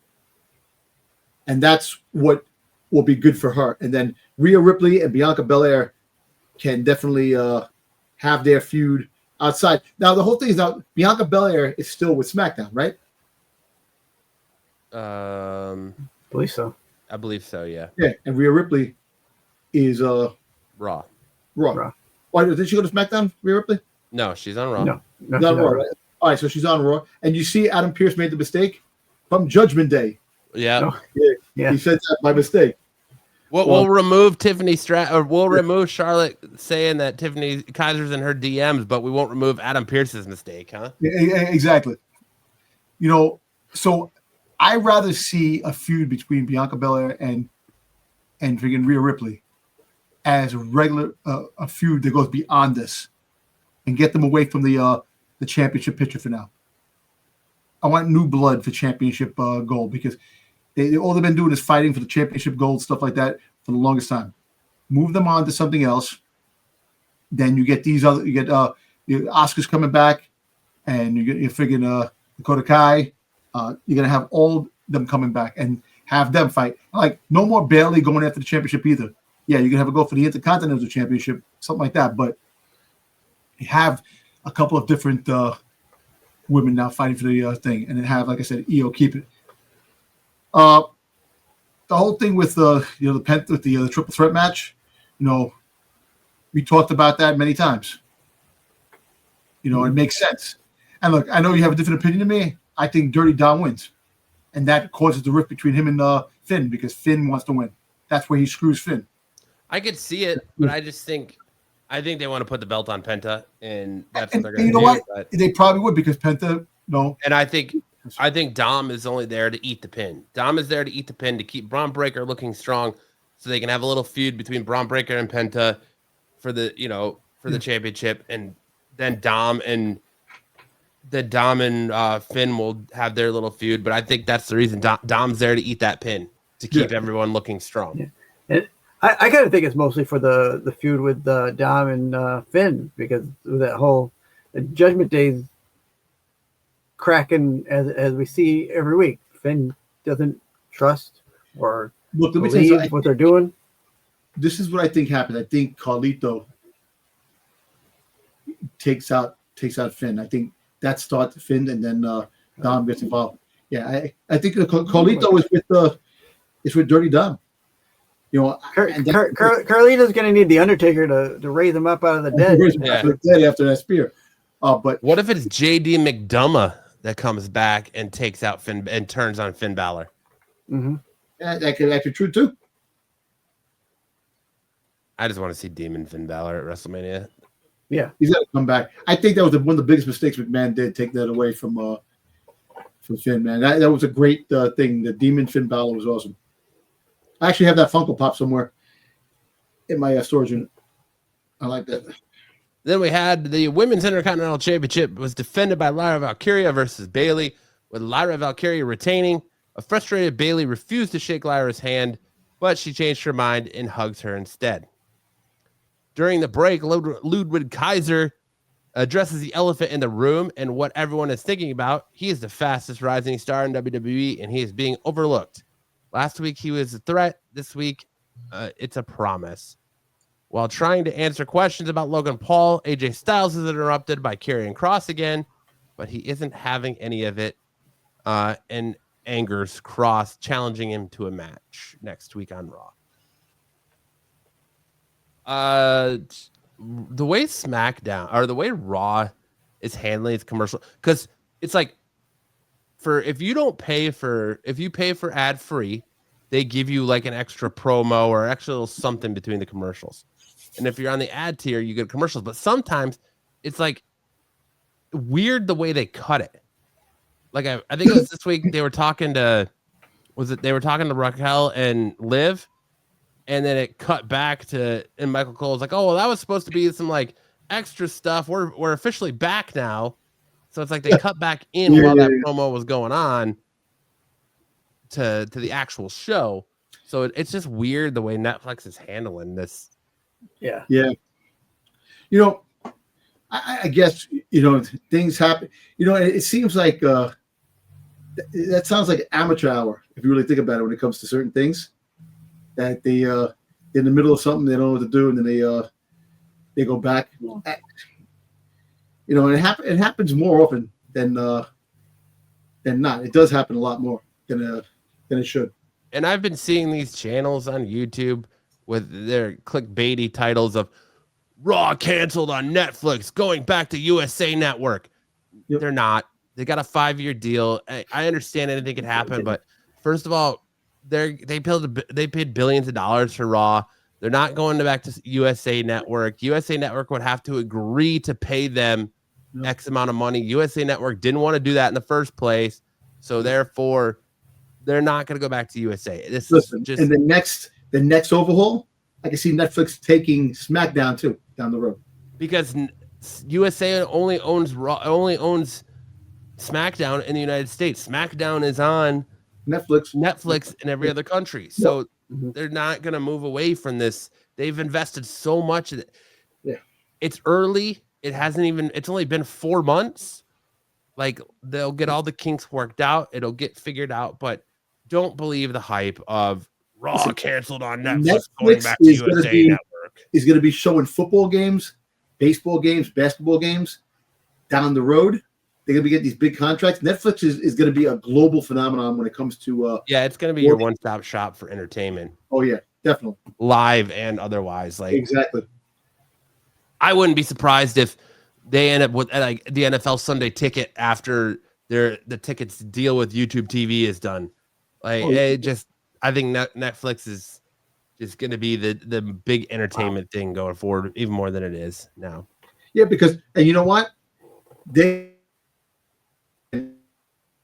Dom.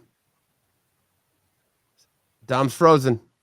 One of those New York rats is chewing on his internet cable. I'm not frozen. Not anymore. You're not. You were. You were frozen like this. Yeah, I gotta go back to that video. I don't think I was. I was just sitting there talking. No, there was at one point, like, it blurred your mouth, just your mouth, so it looked like you were swearing, and we blurred it out. Oh, no, but I think that Netflix is definitely going to have all the live action stuff down the road, and with the movie stuff, nobody's going to be able to compete with Netflix when they get the sporting events. Our second match of Raw, we saw El Grande Americano and the Creed brothers with Ivy Nile versus LWO's Dragon Lee, Joaquin Wilde, and Cruz del Toro with Rey Mysterio, with El Grande Americano and the Creed brothers picking up the win. Gracias. A happy looking. Go ahead. Was it me or did Ivy look unimpressed during that whole episode? Yes. The whole match. Ivy always looks unimpressed. Yeah, even more so. I like. I think the pit bull is the fitting like nickname for her because her head is like a pit bull's. It reminds like she's just got a massive dome. No, she doesn't. Yes, she does. She's got a massive head. No, she has a nice little compact body. 4'7" body. Okay, but she's got a massive head. Yeah, that's what I thought. A happy-looking Gunther makes his way to the ring, and not long after, a serious Jey Uso heads to the ring for the crowd without any yeeting. He knocks the microphone out of Gunther's hand and takes some time to speak into his own. Jey asks Gunther if he talked to his mother. Do you talk about family stuff? He has a mother too. They talk about her, how her older son is laying in the hospital bed, 15 stitches across his forehead. She asked Jey why he didn't protect him, and he told her that he was afraid. He was 3 steps ahead of him. Again, good callback to that. The 3 steps ahead. 3 steps ahead. Call back to the Rock's promo on SmackDown. Dom might be, or on NXT. Dom might be cooking with a theory here. He was 3 steps ahead of him and didn't need to get his family involved. Yep. Gunther violated his brother and wiped his blood all over his body. He made the whole damn world stop, made his heart stop. In his darkest moment, a light bulb went on. Jey realized he isn't afraid of him no more. He tells Gunther to hug and kiss his family before WrestleMania. Jey will pray before the show and ask the Lord to forgive the man for what he's about to become, because he will get Gunther at WrestleMania for Jimmy and his family while taking that title. Well, again, either you give the belt to Jey in some grand fashion, or you have Gunther keep the belt and really bury Jey to his lowest point, where he does turn heel again and joins the Rock's faction. But he can still join the Rock's faction even though if he wins. That could be a surprise for everything too. But at the end of the day, you get this match over with.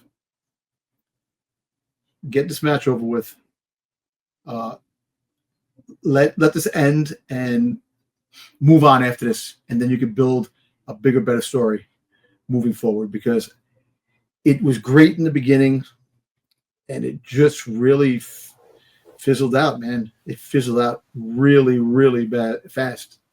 Yes, it was great to see him take out Jimmy and desecrate Jimmy and destroy him in front of Jey, but there should have been more to that story. Like I said before we came on, Rikishi should have been involved in this. Rikishi should have been involved to a point where Gunther went to Rikishi, beat the shit out of him, and said, "You can't win, Jey. I'm taking out your family. I'm taking out this. You can't win. You can't touch me."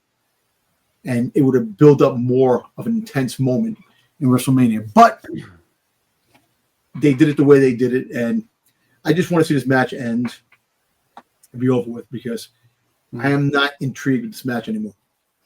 Well, I just want to show it here real quick. Dom shared it with all of us. But credit goes to Head of the Table Memes on Instagram. And here's his theory. Head of the Table Memes says, "I've heard a theory that Jey Uso could be the next heel turn to align with the final boss. I'm not saying it's going to happen, but if you look at the timeline of events and make a few logical connections, it's actually something that would make sense if you just put a little thought into it." So we had the January 6th Raw. Jey Uso shows up with his friend Travis Scott. Yep. Then January 7th, NXT, The Rock shows up and says he's 20 steps ahead and enjoy the ride I'm taking you on. Yep. February 1st, Royal Rumble, Jey Uso enters 20. Connect that to the 20 steps ahead. Yep. And wins the Royal Rumble 20 steps ahead. February 1st, Royal Rumble, unknowingly to the fans at the time, John Cena sells his soul and lets The Rock's cousin win the Royal Rumble. February 1st, Royal Rumble post-show, John Cena cuts his first heel promo, placing himself in the Elimination Chamber without qualifying, and says it's what's best for business. February 2nd, the internet fans turn on Jey Uso and are awful to him with all the dislikes his WrestleMania win got. Yep. February 21st, SmackDown, The Rock asks Cody Rhodes for his soul. March 1st, Elimination Chamber, John Cena, The Rock, and Jey Uso's friend Travis Scott turn heel on Cody Rhodes.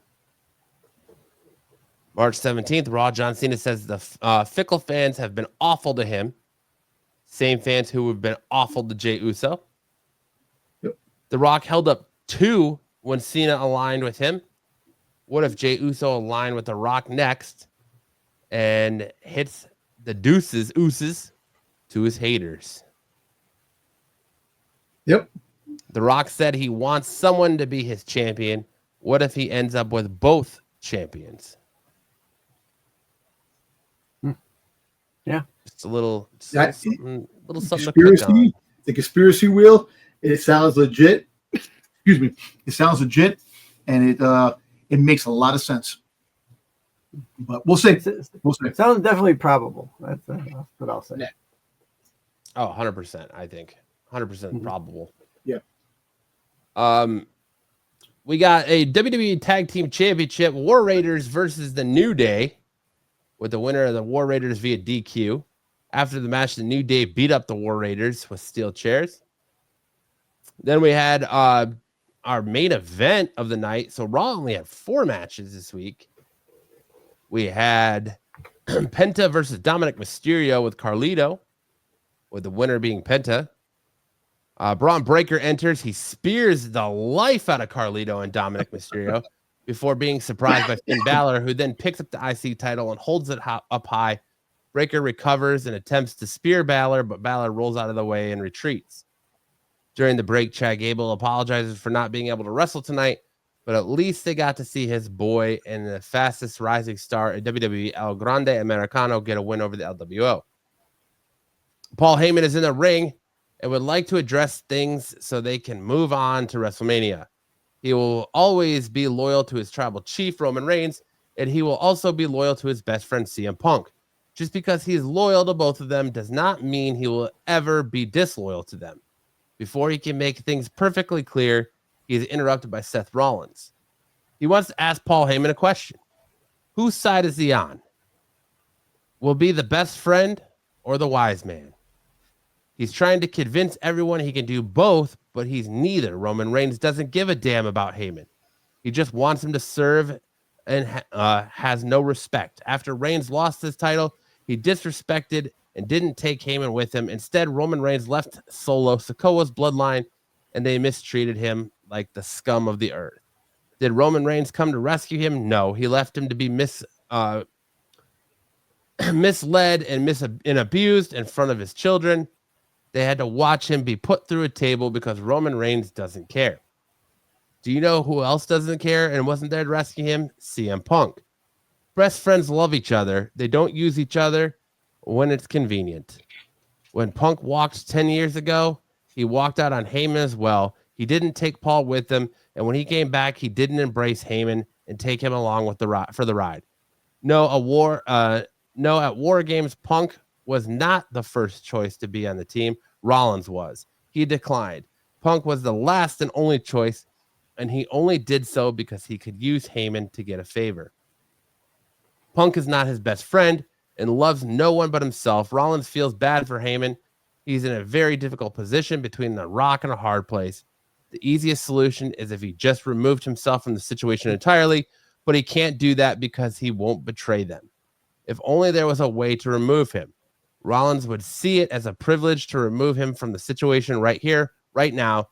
One quick stomp to the back of the head, and it would be all over. Reigns isn't here. Punk says he isn't here to make friends. He's here to make money.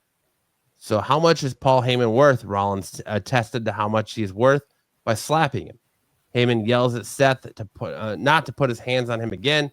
So he does just that. This brings out CM Punk, who darts at Rollins, and an intense fight ensues. Rollins stomps Punk in the mat, and then he purposely misses a perfect stomping opportunity to do the same to Heyman. Rollins tells Heyman that now you owe me a favor as Raw goes off the air. Thoughts on Raw and that final promo? I like that final promo. It was The a good promo. manipulative of Seth Rollins. Telling you, man, there's something cooking with that. And everything that Seth Rollins said is 110% true. If you really think about it. Look, say what you want. I'm going with Seth Rollins freaking goddamn becoming the next Paul Heyman guy.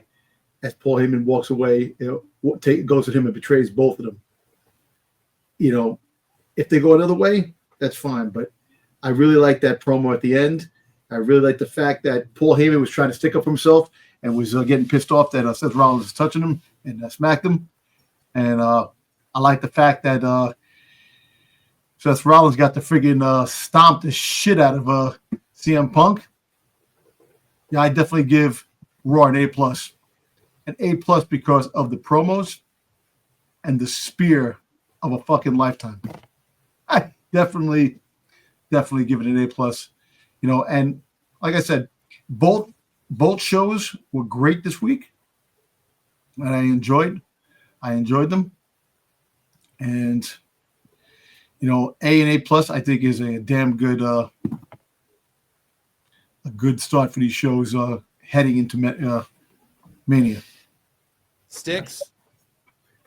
Yeah, A+ for me as well. Everything about this episode was on point for what they have to do. So I agree with Dom. I don't know what more they could have done aside from having certain people who we've talked about ad nauseum showing up. They're not going to get it.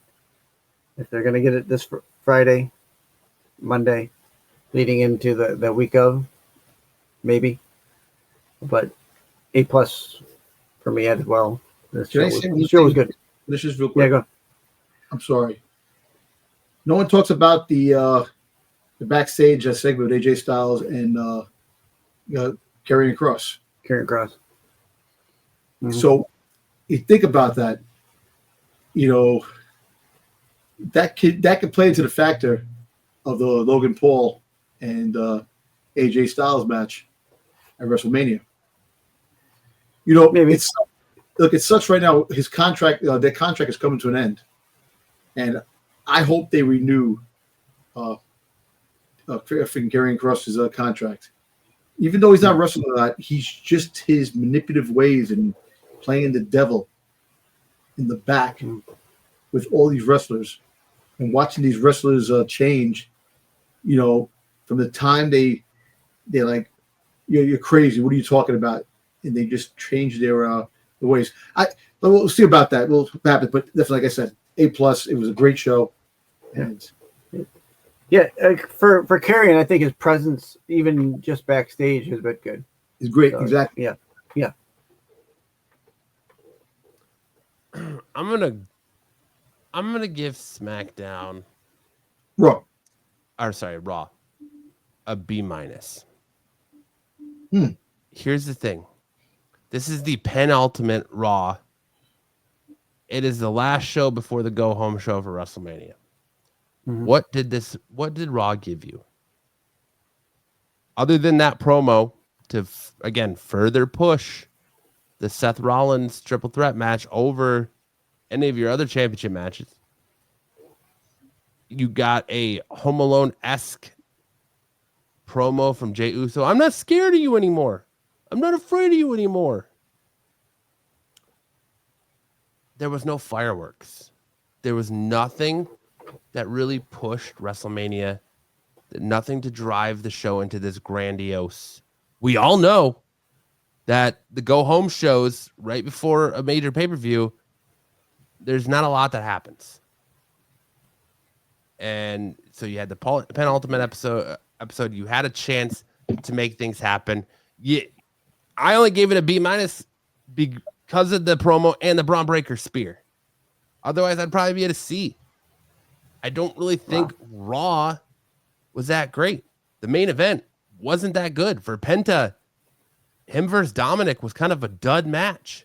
Yeah. Until Braun Breaker showed up and speared the absolute life out of Carlito, it was kind of a dud match. I found myself looking on my phone. I found myself doing other things with it in the background. And it wasn't until like, oh my God, here comes Braun Breaker, that my attention turned to the TV just in time to see that miraculous spear. Raw could have been better. I really think they could have used Raw to propel WrestleMania a little bit more, and they just didn't. And Tony Hinchcliffe, I love Kill Tony. I love watching his stuff on YouTube, but him on commentary just did not work for me. It was awkward. A little awkward. It was a little awkward. Yeah. So for me, B-. B-. All right. I liked the Penta match, but I see where you're coming from. It's kind of a slow roller as far as it went down until the end when Breaker. It still just seems like Dom isn't grasping it. Like, he's not grasping the moveset. He's slow in the setup. He's slow in his deliveries. It seems like these fast-paced wrestlers like Penta have to slow down for Dom in the match. And but you can't put that on Dom if a guy's got more speed than him, though. I mean, Penta's a high flyer. But to have to dumb down your stuff, and even for anything Dom does, his setup is just feels slow. It feels slow, and it's meant to be like that. I think it's just his. So I think that he's gonna have to turn around. He's gonna win. He's winning the belt. It takes me out of the match. His slow, the way he waits to receive a move, the way you see him move into position to take a move. Yeah. The setup of things, the way he sets up the 619, and he does the 619 sloppy, and that's a move he should have been doing since birth. Like, he should do it with as much speed and veracity as his dad. Yeah. But I understand he's taller, and it looks sloppy. I think it's meant to be that way. I think they have him play. I think once he gets that push and he wins the belt, I think he's going to be winning a lot of matches. I think that it's just the story's written that way for Dominic. I don't know. Like I said, you'll see what happens down the road. Like I still see him teaming with his dad down the road before his dad retires. You know, getting back, because I think he turns. Like, I actually think that he turns. I think eventually Dominic is going to get his own singles push. Eventually, he's getting his own singles push. So I would think so. Yeah. Yeah. Oh, that's one more thing about Raw. I know it's not going to happen, WrestleMania, but it could. You don't know, man. Crazy things have happened. What if Paul Heyman comes out with Brock Lesnar? No. I don't think Brock Lesnar's shown his face until this Janelle whatever lawsuit and the Ring Boy lawsuit is done. I know, but just say if it does happen, like, that'd be interesting, because this is like actually the first WrestleMania he ain't gonna be in, if you really think about it. I don't know. I don't like them using Brock Lesnar in that way, but I mean, I think people would go nuts for it. But be a big pop. Yeah, he wasn't there last year. No, you have the Paul Heyman guy. That's when it started, because that's when all that Vince McMahon stuff started. Yeah, and they pulled him. Yeah. But the whole fact, what's funny? The whole fact is that it'd be crazy with the three Paul Heyman guys. It would be crazy. Yeah. They might as well just at that point just put Paul Heyman on a pole and have a Paul Heyman on a pole match. Whoever wins gets him. Yeah. Hang him like a belt. Hang him like Dom on a shark cage over the match. First guy to Over get the Heyman off the mat. hook wins Yeah. Heyman. But all right, so from Raw we go into NXT for our results for the April 8th, 2025 NXT. We're recording this on a Wednesday, so as we're recording this, AEW Dynamite is not currently on, so we're not going to cover AEW tonight. But Jordan Grace versus Jada Parker ended in a no contest or disqualification.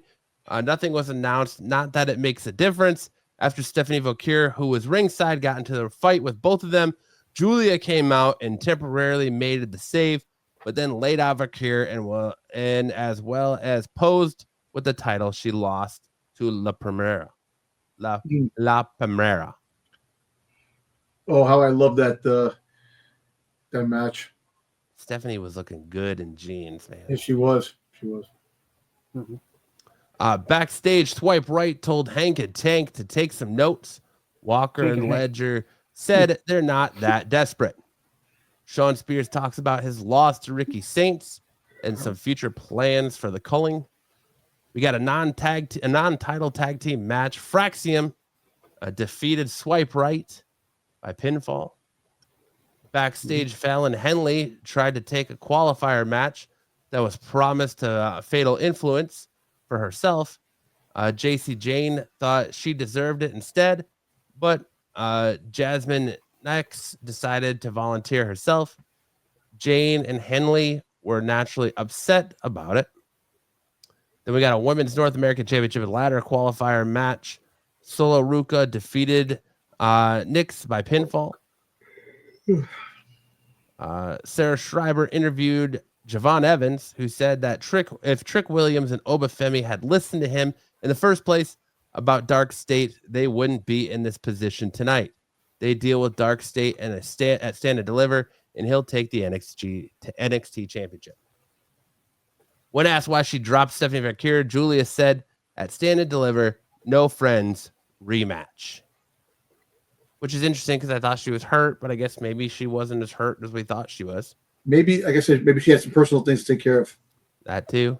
You know, the Cullings, Brooks and Jensen, and Nico Vance defeated Hank Walker and Tank Ledger by pinfall. Ricky Saints in a promo talked about winning the North American title and calls out Ethan Page. Lexus King comes out instead, followed by Eddie Thorpe. Then Wes Lee, accompanied by Tyson and DuPont. All arguing that they deserve a title shot. Page then laid out Saints from behind. Page, King, Thorpe, and Lee all started to brawl. Backstage, Stephanie Vauquier tells Ava that she wants all of them, Jada Parker, Jordan Grace, and Julia at Stand and Deliver. So do I. Dom wants the one that's standing and delivering in that room, huh? Sorry. Wesley defeated Yokosaki Inamura by pinfall. The NXT Women's North American Championship ladder match qualifier, Izzy Dame defeated Warren Sinclair by pinfall. Ava told the women's division that there won't be a last chance qualifier this year, but has another idea that she doesn't reveal. Chase gave Kale Dixon and Connor some pointers backstage when Hank Walker and Tank Ledger stormed into the room, upset over their constant losses.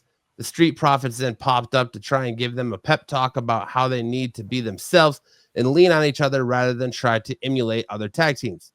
Angelo Dawkins then said that next week there will be a tag team gauntlet match to determine who's fighting Fraxium for the tag team titles at Stand and Deliver. We got a 6-man tag team match, Dark State versus Obafemi, Javon Evans, and Trick Williams, defeating them by pinfall on Evans. After the match, Strax appears on the video screen to say the family is challenging Dark State to a fight in the parking lot next week. And that was your NXT for Tuesday, April 8th, 2025. Thoughts on NXT, gentlemen? I thought, hey, I give it an A for us. I thought it was great. I thought it was good. The women's division just rocks in NXT. It really rocks in NXT. You know, I like the other matches. I definitely like the the Dark State. I like the whole stuff with Trick Williams going on. I like all that stuff that's going on. I think the story in NXT is a very good, solid story. And like I said, it's NXT is underrated. It should be higher than what it is, and I think it's higher because I have my assets that make it higher than other people give it to. But the whole fact is that NXT is definitely a good show, and people who aren't watching NXT are missing out on a really good show, good story, good performances, and a lot of action, man, a lot of action. I think the action actually is a lot more sometimes than SmackDown and Raw, if you really think about it. So. Yeah, I definitely I feel like every week NXT is a banger. Like it's hard to find a lull NXT. No. I know the crowd is smaller. I know but for some reason it's just that it jumps. Definitely, it's a banger, man. I think every week there's something more that it hits you with, and you're like, damn, it was a good show. They always put on a good show. Yeah, the crowd's smaller, but it seems like their voice is louder than even when you got 12,000 people in the exactly for 20,000 people. I mean, we talked about the Jey Uso come out to crickets this week after being in Europe. So, and that crowd is always on when you're watching NXT. NXT, like you said, you both said it. I mean, they're consistent every week. I'm giving it an A. Again, every week is an A.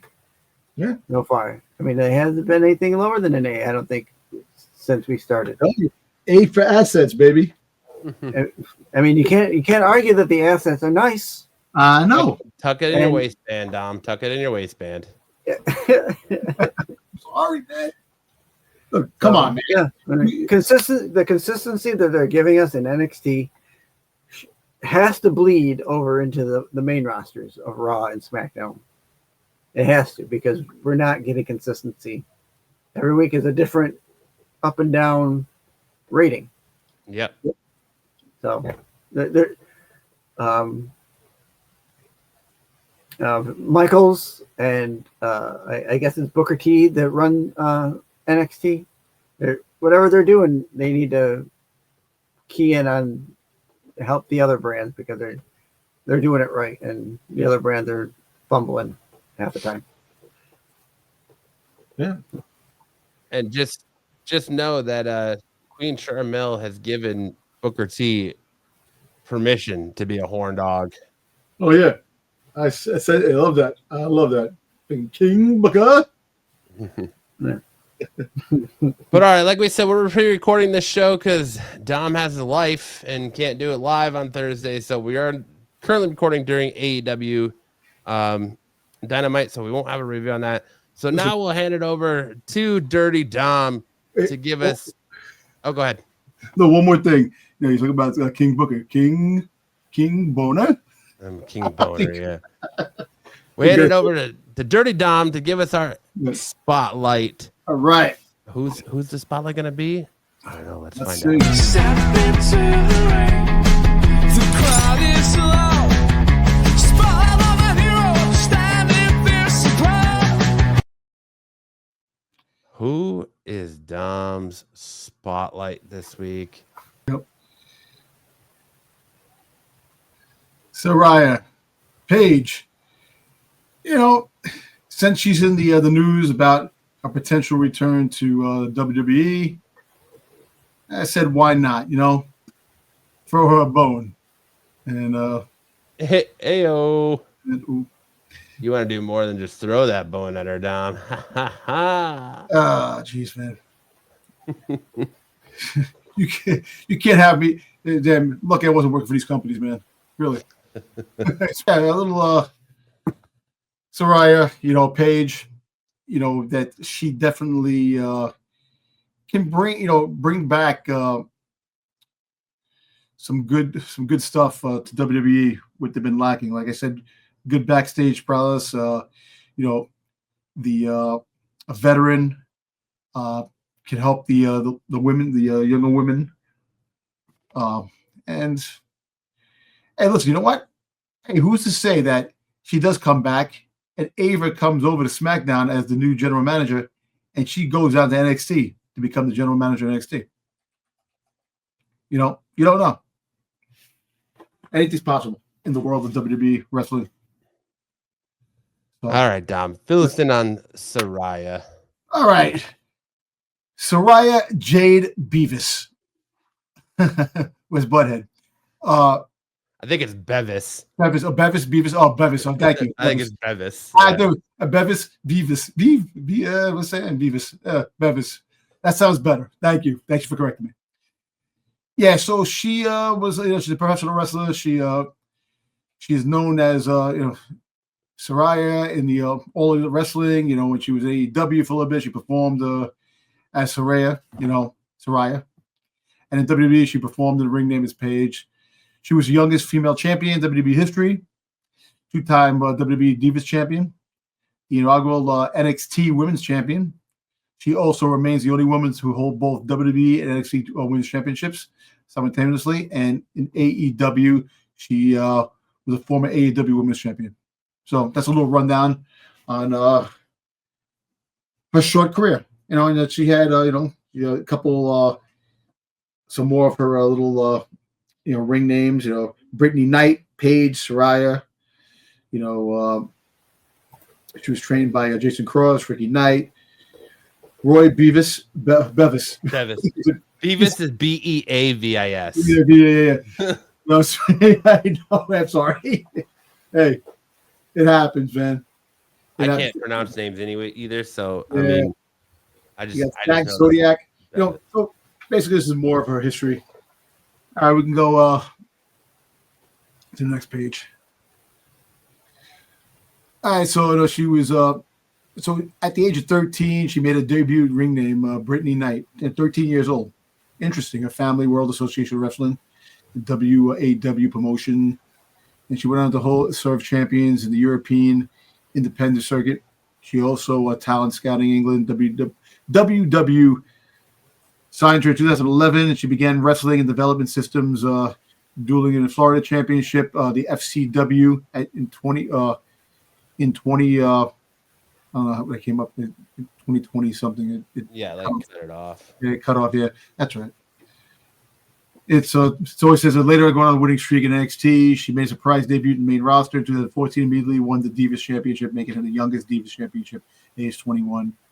In 2015-16, she went on a hiatus due to an injury, ongoing neck surgery in October. She suffered in December 2017, forced her retirement, and then a bunch of other things. And in 2022, she signed with AEW and made her debut with the company. She suffered another neck injury in December 2017, forced her retirement again, and she fulfilled, like I said, is she managing roles under the contract company expires in July. September 22, she signed with AEW, made her debut in the company, Grand Slam. She was the leader of the Outcast stable. In 2012, Channel 4 produced a documentary about her and her family called Wrestlers Fighting with My Family, which was later adapted into a biographical sports comedy drama, Fighting with My Family, starring Florence Pugh. That was actually awesome. Did you see that? Yeah, I've seen it. Yeah, it's cool, right? And it was produced by the Rock's company, which kind of cool. No, she was ranked number 1 Pro Wrestling Illustrated female 2014, named Diva of the Year in Rolling Stone the same year. Let's go to her goals and achievements. And so she was in All Elite Wrestling. She was the AEW Women's Champion, the AEW Women's Championship Qualifier Tournament, 2023. German Stampede Wrestling, the GSW Ladies Championship, she won. Hertz and Access Wrestling, HEW Wrestling 2 times. Premier Wrestling Federation, the PWF Ladies Tag Team Championship. She Pro Wrestling Eve Championship, Pro Wrestling Illustrated ranked number 1 in top females. We said that before. Real Deal Wrestling, the RDW Women's Championship one time. She also Real Quality Wrestling, the RQW Wrestling Championship one time.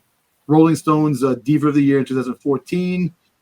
The Swiss Championship Wrestling, the SCW Ladies Championship one time. World Association Women's Wrestling, the WAWW British Ladies Championship.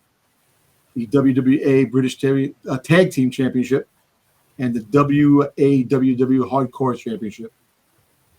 Wrestling's Observer's Newsletter, Worst Feud of the Year, Team PCB versus Team Bad versus Team That's Team Paige, Charlotte, Becky. Becky, yeah. Yeah, Becky, exactly. And then WWE NXT Women's Championship, the WWE Divas Championship, the NXT Women's Championship Tournament, and the WWE Year-End Award. And that is Paige. So she should be coming back soon. Might see you get surprised in one of the pay-per-views later on this year. Thank you, Dom. I feel like, as always, we are more educated and knowledgeable about Saraya and Paige and what she offers to the world of professional wrestling. And it's Bevis, not Beavis. It is Bevis, not Beavis. BEA yes. is Beavis, but Beavis. Bevis. There you go. It's still good. There you go. But from learning about a superstar and a Hall of Famer of the future, we also go back into the past, and it's time we hand it over to the master of time himself, the man who still does not look like a day over 25, even though he's like 5,000 years old. Benjamin Button. Hand it to Styx for the time tunnel. Step into the time tunnel, let's rewind. Everything behind it gets left behind. Lights are flashing, reality's just a blur. Everybody's ready, let's get this on. Many people don't know this about Styx. He definitely found the fountain of youth and decided to hoard it all to himself. Yep. Styx has once told me that the secret of staying youthful is to drink Arrowhead water. Nope. That stuff is so gross and disgusting that I won't even try it. He actually said something else. The sperm of a sperm whale. Oh. Maybe mixed with Arrowhead water? I don't think that was me that said that. I'm pretty sure that wasn't me. All right, Styx, let's go through the time tunnel. All right, so here we are, Road to WrestleMania. This week, I chose up some NXT merch that has sold over the last couple months here. Top of the list here at $5,500. We've got this Panini Flawless WWE Sol Ruca. Damn, man, I can't complete my set now. Yeah, that's too much money, man. That's a lot. Sol Ruca. I mean, one of one, I've seen them go. But that's ridiculous. Yeah, that's a lot. That is a lot of money for an NXT card. Mm-hmm. One of one. And you know what? Yeah, I'm not knocking the person, but that much money for that card. You don't even get baseball players one of one that have that much money. No. That's some one of one do not go that. I mean, there are players that go. Like the Otani rookies, those things are friggin' crazy. Yeah, well, he's a monster right now as far as that league, the MLB goes. So up next is that Topps Chrome 25 Sean Spears, geometric refractor, signed $5,000 for a Sean Spears. Is that a one-on-one or no? That's not a one of one. But $5,000 for Sean Spears. Sean Spears. Jesus Christ. Yeah. Now I would assume him winning the championship. I guess it was that week or. Listen, I want the one-on-one. That helped. But give me the one-on-one Hornswoggle. Hornswoggle.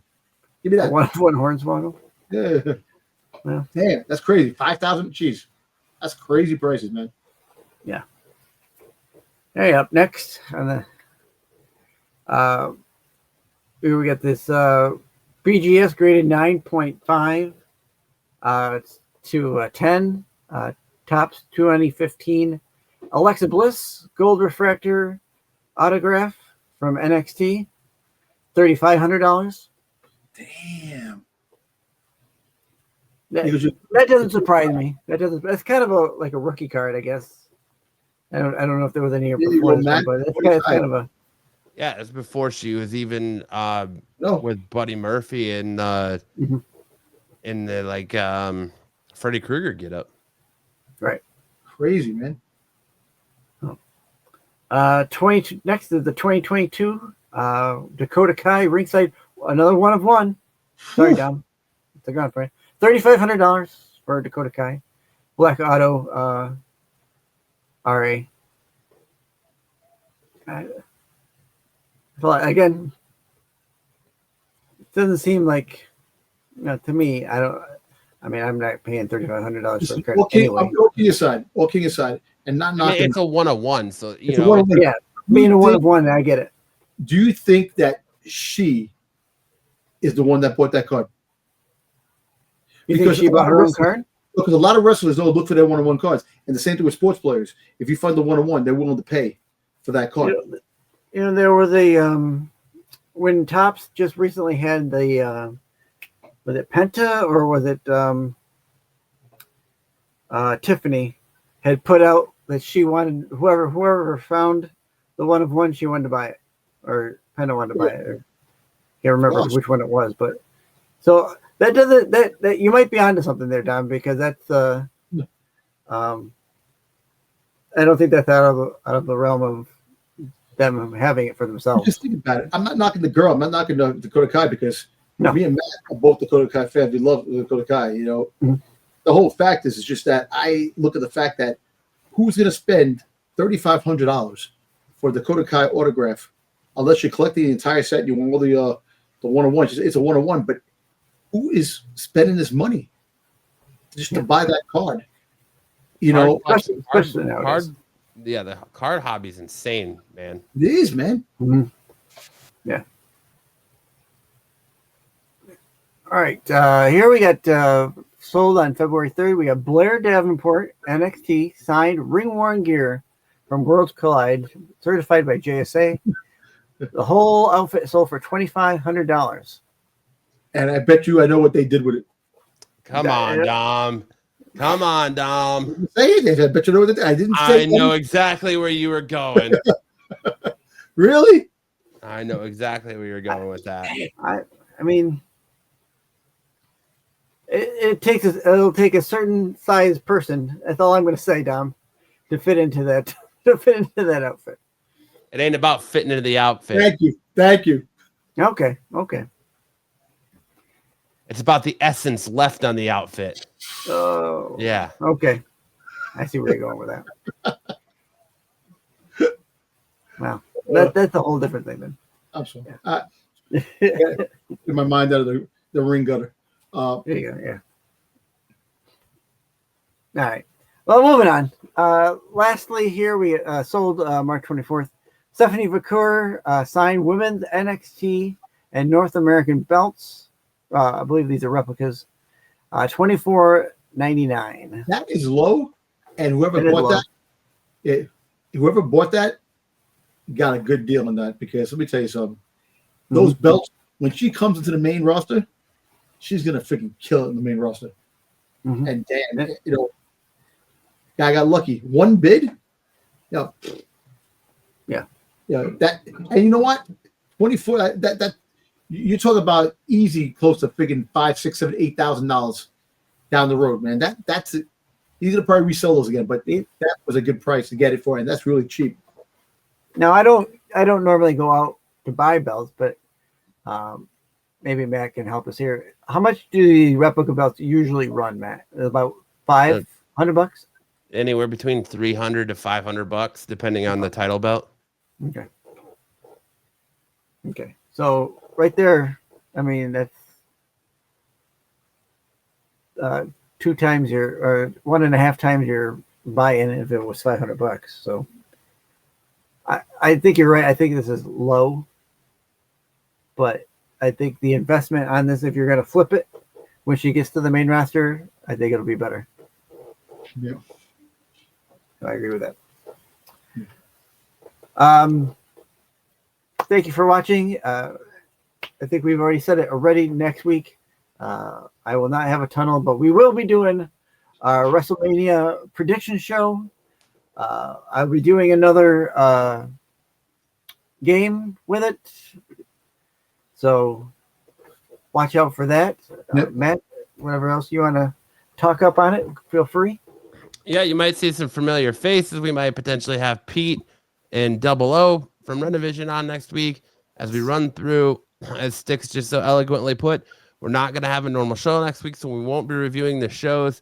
They're go-home shows, so there's not a whole lot going on, but we're going to talk strictly about the WrestleMania card and our predictions, and potentially about having a watch-along for night one of WrestleMania, where we're live, all three of us watching WrestleMania and reacting in real time to what's going on and talking about the matches. I think it'll be a good time and a fun experience and change of pace for us to watch wrestling together and talk about it in real time instead of typing it out through chat. But join us next week for our WrestleMania 41 prediction shows. We're going to go through match by match and give you our winners, and Styx will tell you how the game played again. And yeah, it should be a great time. So I can't wait for that. I'm so stoked that WrestleMania is finally here. And we can put an end to the storylines we've had the last year and get ready to start our new storylines till WrestleMania next year. But that's it for us this week. Make sure to check out all of the great wrestling content we have on the screen right here. If you want a little bit more wrestling goodness from us, make sure to check out Styx and Dom on the Qualified Friday nights over on Renovision. If you haven't done so yet, make sure to subscribe to Renovision. It's a great channel. They got a lot of great content on there. You can see Styx and I on Saturday nights on Saturday Night Special over here and on Renovision and on Styx channel. You can also catch Dom doing what Dom does, talking Star Wars on Sunday nights over on Renovision. And yeah, that'll do it for us for this week. Make sure on your way out to hit that like and subscribe button. Turn those notification bells on so you know whenever we put up premium wrestling content, especially if you like what we do here. And as always, on that note, the bell sounded. The match is over. Dom, send us out with some words of wisdom.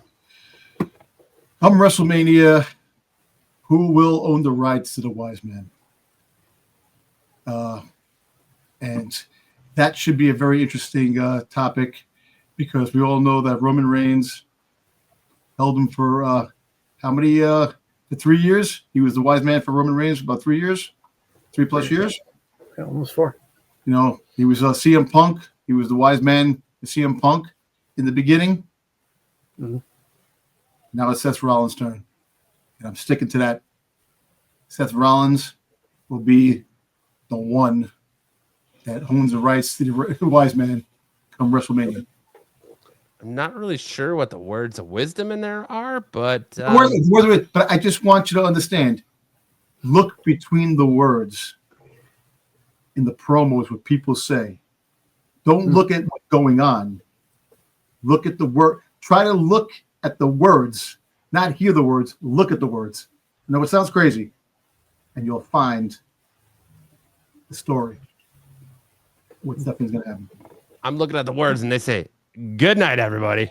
In the ring, the lights go down. Roaring crowd, they scream and shout. Chants echo, shaking the ground. Warriors clash, the game is found. Welcome to the show.